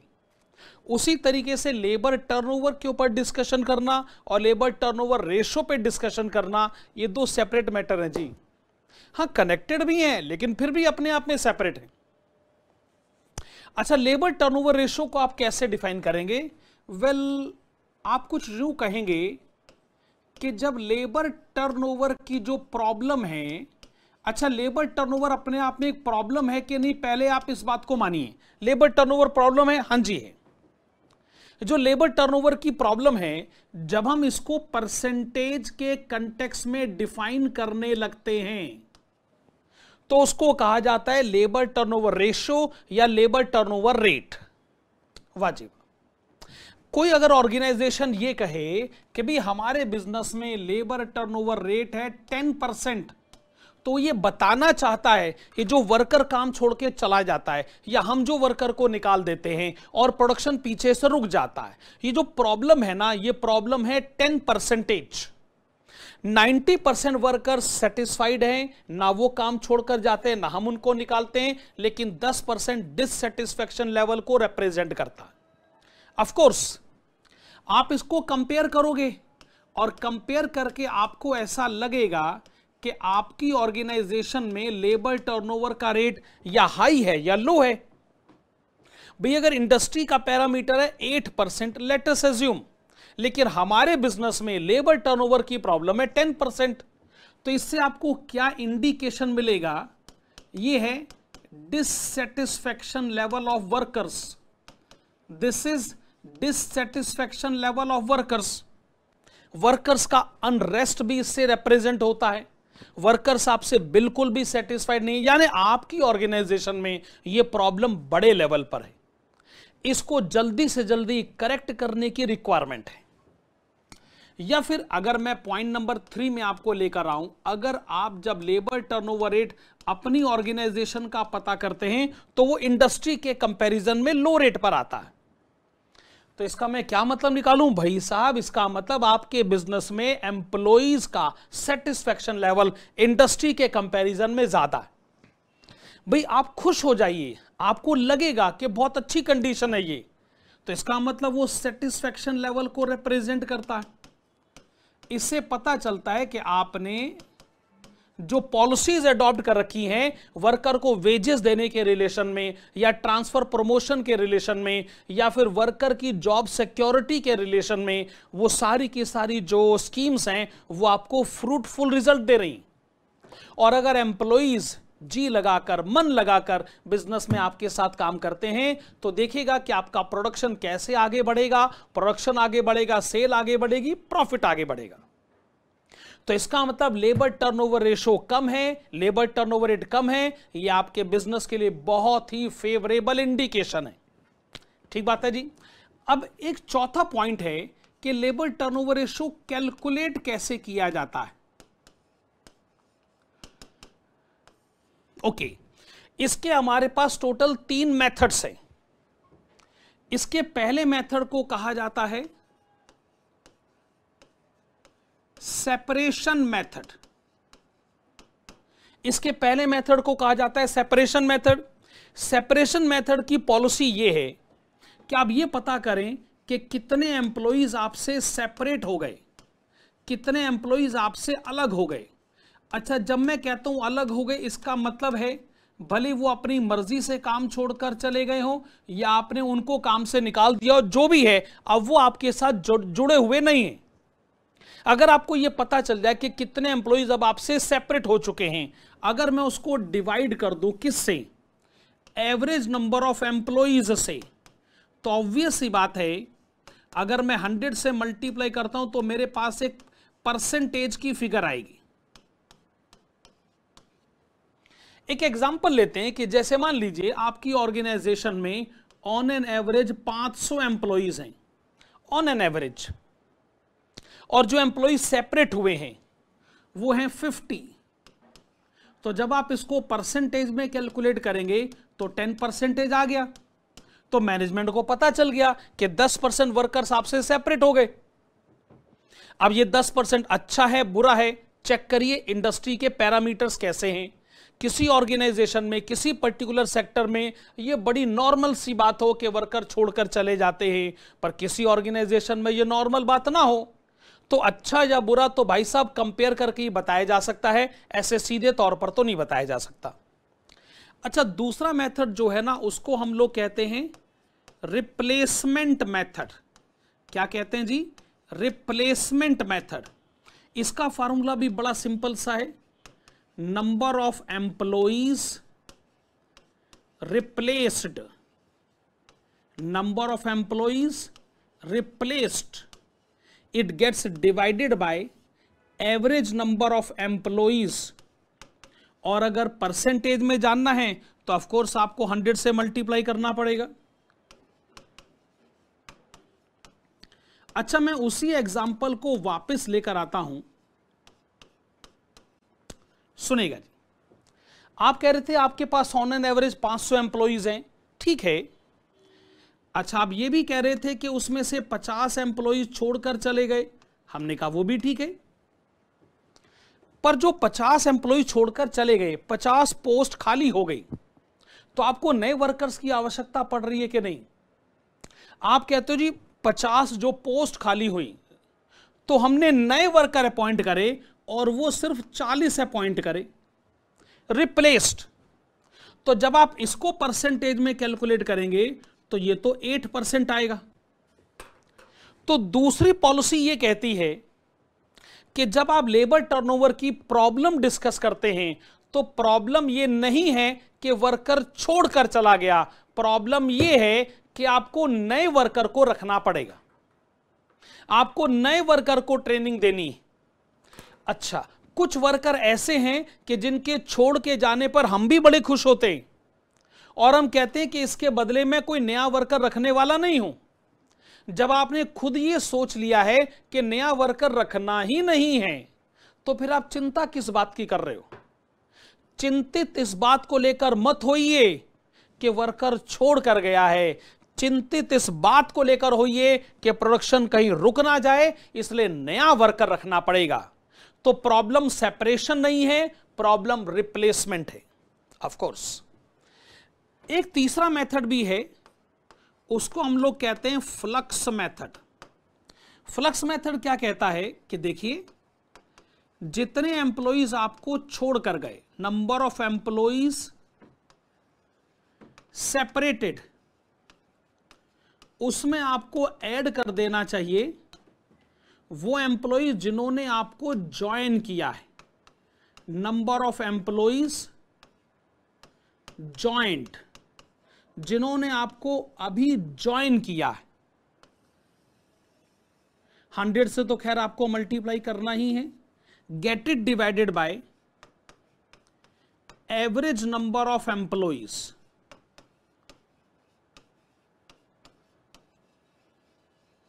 ओके, बेसिकली आप क्या कहते हैं कि इसमें सेपरेटेड एम्प्लॉइज तो हैं ही, साथ में जो नए एम्प्लॉइज आपके साथ आ गए हैं. अब एक सवाल ये उठेगा, ये नंबर ऑफ एम्प्लॉइज ज्वाइंट से आपका क्या मतलब है? सुनेगा. जब आप कहते हो नंबर ऑफ एम्प्लॉइज ज्वाइंट, तो बेसिकली इसका मतलब है number of employees replaced plus additional recruitment, additional recruitment due to expansion of business. यानी कितने एम्प्लॉइज आपको नए, देखो जो आपको पहले एम्प्लॉइज छोड़ कर गए थे वो हो गए सेपरेटेड, वो पोस्ट हो गई खाली, आपको उसके बदले नए वर्कर्स को रखना पड़ गया, वो तो हो गए रिप्लेस्ड. प्लस आप अपने बिजनेस को एक्सपेंड कर रहे हैं, उसके लिए आपको नए एम्प्लॉइज चाहिए, तो जो नया रिक्रूटमेंट आपको करना पड़ेगा वो आप यहां पे जैसे ही ऐड करते हैं आपको एम्प्लॉइज ज्वाइंट पता चल जाएंगे. और ये जो फ्लक्स मेथड है, ये फ्लक्स मेथड कहता है कि जितने भी एम्प्लॉइज आपको ज्वाइन करे हैं हम उसके बेस को कंसीडर करना चाहेंगे.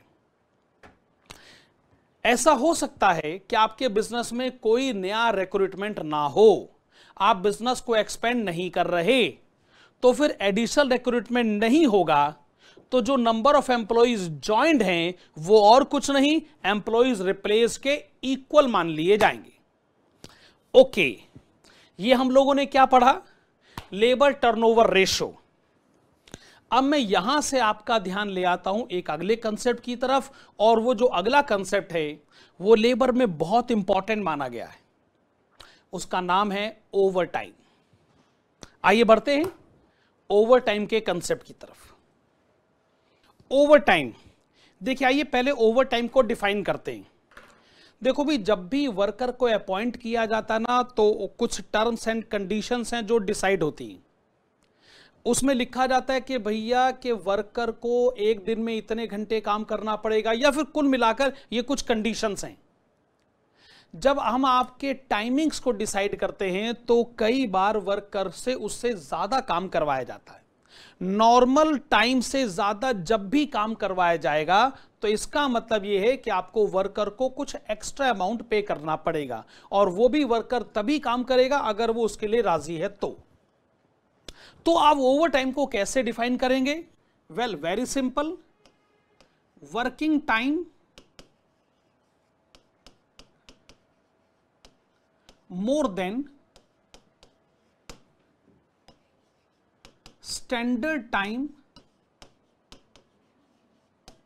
fixed for working। चलिए ठीक है, ओवर टाइम की बड़ी सिंपल सी डेफिनेशन है। पॉइंट नंबर 2 में आइए, हम इसके जरा लीगल पोजीशन के बारे में बात कर लेते हैं। देखो जी, अगर मैं लीगल पोजीशन भी लेकर आता हूं, अगर मैं फैक्ट्रीज एक्ट के बारे में भी आपसे बात करूं, भाई अगर एक दिन में वर्कर 9 घंटे से ज्यादा काम करे या एक हफ्ते में 48 आवर से ज्यादा वर्क करे, तो लीगल पोजीशन ये है कि भाई आपको ओवर टाइम की पेमेंट करनी पड़ेगी वर्कर को। भाई वैसे तो ओवर टाइम की पेमेंट डबल रेट पर होती है, लेकिन मैं ये कह रहा हूं अगर कोई लीगल पोजीशन नहीं भी होती तो भी ये जनरल टेंडेंसी है कि वर्कर को जो वेजेस दी जाएंगी ओवर टाइम पीरियड के दौरान वो नॉर्मल वेज रेट के कंपैरिजन में ज्यादा होनी ही चाहिए। अच्छा, फिर अब हम इसके कॉस्ट अकाउंटिंग ट्रीटमेंट पर आते हैं। कॉस्ट अकाउंटिंग ट्रीटमेंट इस बात पे डिपेंड करेगा कि आखिरकार ओवर टाइम की सिचुएशन आई क्यों है। ओवर टाइम की सिचुएशन आई क्यों है, मैं वो पॉसिबल सिचुएशंस आपके सामने लेकर आना चाहूंगा। देखो, हो सकता है पहली पॉसिबिलिटी तो ये है कि कस्टमर ही इसके लिए रेस्पॉन्सिबल हो। पहली सिचुएशन कस्टमर ही रेस्पॉन्सिबल है। मतलब हमारे बिजनेस में वैसे तो ओवर टाइम नहीं होता है, काम देर तक काम नहीं होता है, पर कभी कस्टमर आ गया, कहता है जी मैं बहुत परेशानी में हूं, मैं बहुत जल्दबाजी में हूं, मुझे ये काम चाहिए और जल्दी चाहिए, इतने दिनों में चाहिए। हमने कहा देखो जी वैसे तो हमारे यहां ओवर टाइम होता नहीं, लेकिन चूंकि आप कह रहे हैं, हम अपने वर्कर से बात करके देख लेते हैं। अगर वर्कर कहे कि ठीक है जी वो भी तैयार है, हम कहेंगे ठीक है जी, जब वर्कर भी तैयार है, कस्टमर काम करवाना चाहता है तो हम भी तैयार हैं। अगर कस्टमर की रिक्वेस्ट पर ओवर टाइम काम होता है और हमें अपने वर्कर को हायर रेट पर पेमेंट करनी पड़ती है, तो वो higher wages as it is अपने कस्टमर से रिकवर करने का हमारा भी तो राइट बनता है। अच्छा, लेकिन अगर आप इस केस को थोड़ा सा अलग करें कि कस्टमर ने स्पेसिफिकली कहा है, अब आप आइए बाकी सिचुएशन की तरफ। जो बाकी सिचुएशन है ना, मेरे हिसाब से उसमें एक नॉर्मल सिचुएशन हो सकती है और दूसरी एबनॉर्मल। नॉर्मल सिचुएशन यानी आपके बिजनेस में ये होता है, आपके बिजनेस में देर तक काम होता है, आपका सीजनल बिजनेस है या किसी खास पर्टिकुलर सीजन पर वर्कर से देर तक काम करवाया जाता है। इसका मतलब ये कोई बड़ी बात नहीं है, घड़ी देखकर काम नहीं होता भाई साहब, काम हो रहा है तो काम हो रहा है। अब जब हम वर्कर को वेजेस हायर रेट पर पे करेंगे तो वो हायर रेट की वेजेस कस्टमर से रिकवर करने का हमारा राइट बनेगा, और तब हम ये रिकवरी कोई एक कस्टमर से नहीं करेंगे, तब हम वो रिकवरी सभी कस्टमर से करेंगे। जो बड़ी वेजेस हैं, जो टोटल वेजेस हैं, हम उसको टोटल क्वांटिटी से डिवाइड करेंगे। इससे हमारा एवरेज कॉस्ट पर यूनिट बढ़ेगा और बढ़ा हुआ एवरेज कॉस्ट पर यूनिट फिर हम कस्टमर से रिकवर करेंगे। तो मैं ये कह सकता हूं कि अगर नॉर्मल ये सिचुएशन है तो ये रिकवरी फ्रॉम ऑल कस्टमर्स होगी, रिकवरी फ्रॉम ऑल कस्टमर्स। अगर किसी एक पर्टिकुलर कस्टमर की वजह से ओवर टाइम है, आप इसको ऐसे सोचिए, पर्टिकुलर कस्टमर की वजह से ओवर टाइम है तो पर्टिकुलर कस्टमर से रिकवरी करी जाए। लेकिन अगर ये बिजनेस का नॉर्मल फीचर है तो ये रिकवरी फिर सभी कस्टमर से होगी, कॉस्ट में ऐड कर दिया जाएगा, सेलिंग प्राइस भी ऐड किया जाएगा, एवरेज बेसिस पे ये रिकवरी सभी कस्टमर से रिकवर कर ली जाएगी। अच्छा, लास्ट में ऑफ कोर्स अगर एबनॉर्मल रीजंस आ जाते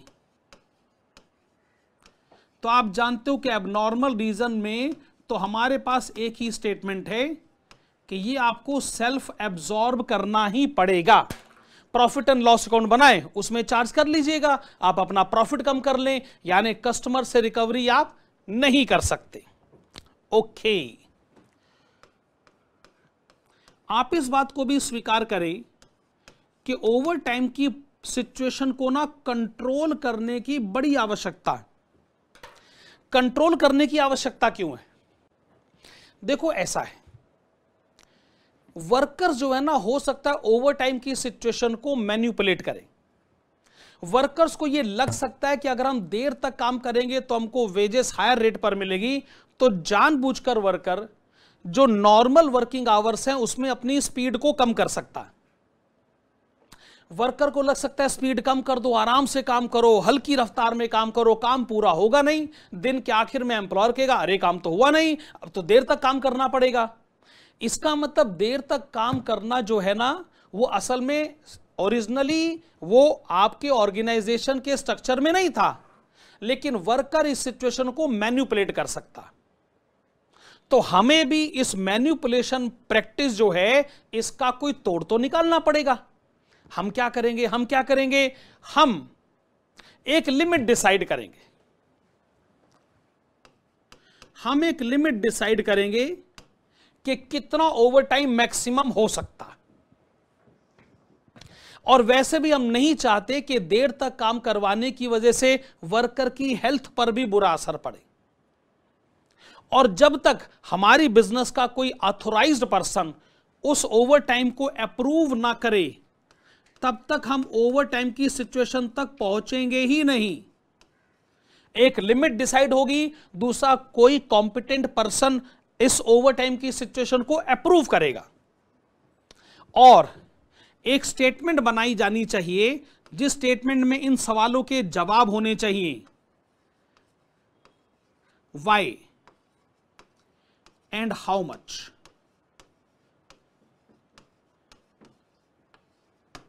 कि ओवरटाइम की सिचुएशन क्यों आई है, इसका रीजन पता किया जाए और इसको कितना ओवरटाइम चाहिए।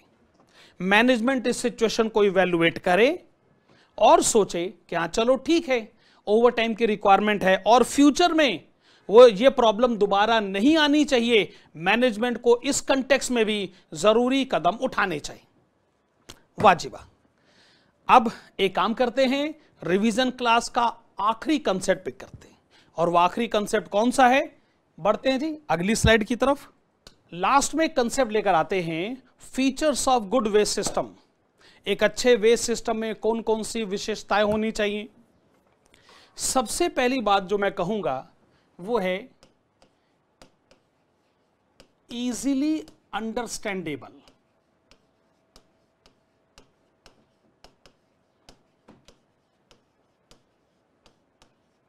देखिए, आपको इस बात को नहीं भूलना चाहिए कि वर्कफोर्स जिस पॉपुलेशन को रिप्रेजेंट करती है, कई बार वो पॉपुलेशन हो सकता है ज्यादा पढ़ी लिखी ना हो। अगर आप बहुत ज्यादा कॉम्प्लिकेटेड या कॉम्प्रिहेंसिव वेस्ट सिस्टम बनाएंगे और वो पॉपुलेशन को समझ में नहीं आया, तो वो यही सोचेंगे कि जानबूझ के ऐसा सिस्टम बनाया गया है जो हम गरीब लोगों को या अनपढ़ लोगों को समझ में ना आए। अगर उनको समझ में नहीं आया ना, तो उनका आपके ऊपर विश्वास नहीं जागेगा, उनको लगेगा कि उनका एक्सप्लॉयटेशन होता है। तो वेस्ट सिस्टम जितना ज्यादा सिंपल होगा, पॉपुलेशन एट लार्ज उसको उतना ज्यादा एक्सेप्ट करेगी, और आपके साथ उनका अटैचमेंट की जो फीलिंग है वो उतनी ज्यादा स्ट्रांग होगी। इजिली अंडरस्टैंडेबल सिस्टम बनाना वक्त की जरूरत है, और वेस्ट सिस्टम इसको भरपूर और अच्छे ढंग से समझता है। दूसरी बात, ये जो वेज सिस्टम है ना, ये फेयर होना चाहिए। और जब मैं कहता हूं फेयर, तो इसका मतलब ये है कि पहली बात कि एम्प्लॉइज को तो ये लगना ही चाहिए कि हाँ वेज सिस्टम एकदम सही है, जायज है, परफेक्ट है। मैं कहता हूं एम्प्लॉयर को भी ये लगना चाहिए कि जो वेजेस मैं एम्प्लॉइज को दे रहा हूं वो सही है। दोनों को लगना चाहिए ये सही है। एम्प्लॉइज को लगना चाहिए सही है, जो काम मैंने करा मुझे उसके पैसे मिले। एम्प्लॉयर को लगना चाहिए कि जो काम वर्कर से करवाया गया मैंने उसी के पैसे दिए।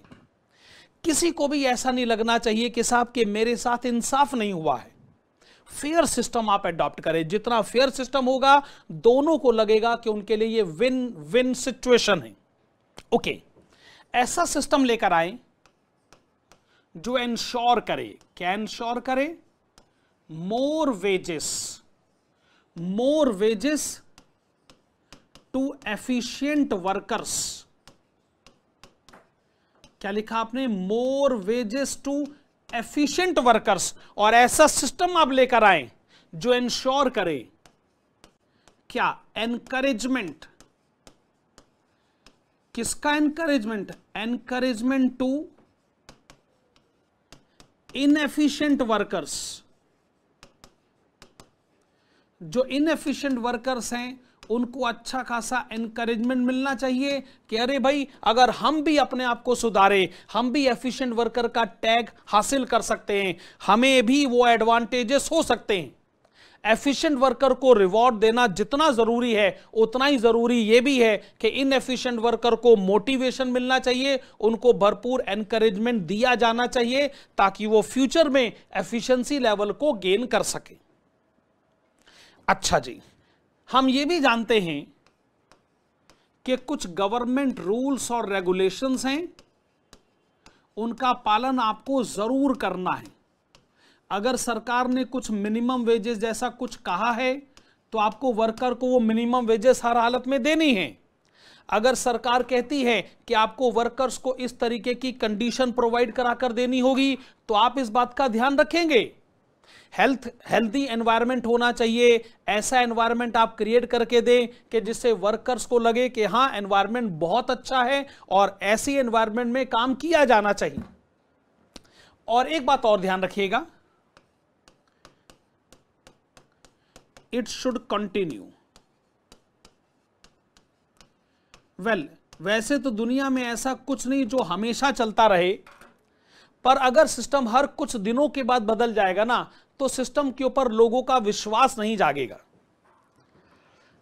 हमारा इंस्टीट्यूट भी तो अपना सिलेबस 10 साल के बाद बदलता ही है ना, लेकिन 10 साल एक अच्छा खासा पीरियड भी तो है और 10 साल तक सिस्टम चला है, इसका मतलब उस सिस्टम में मजबूती है।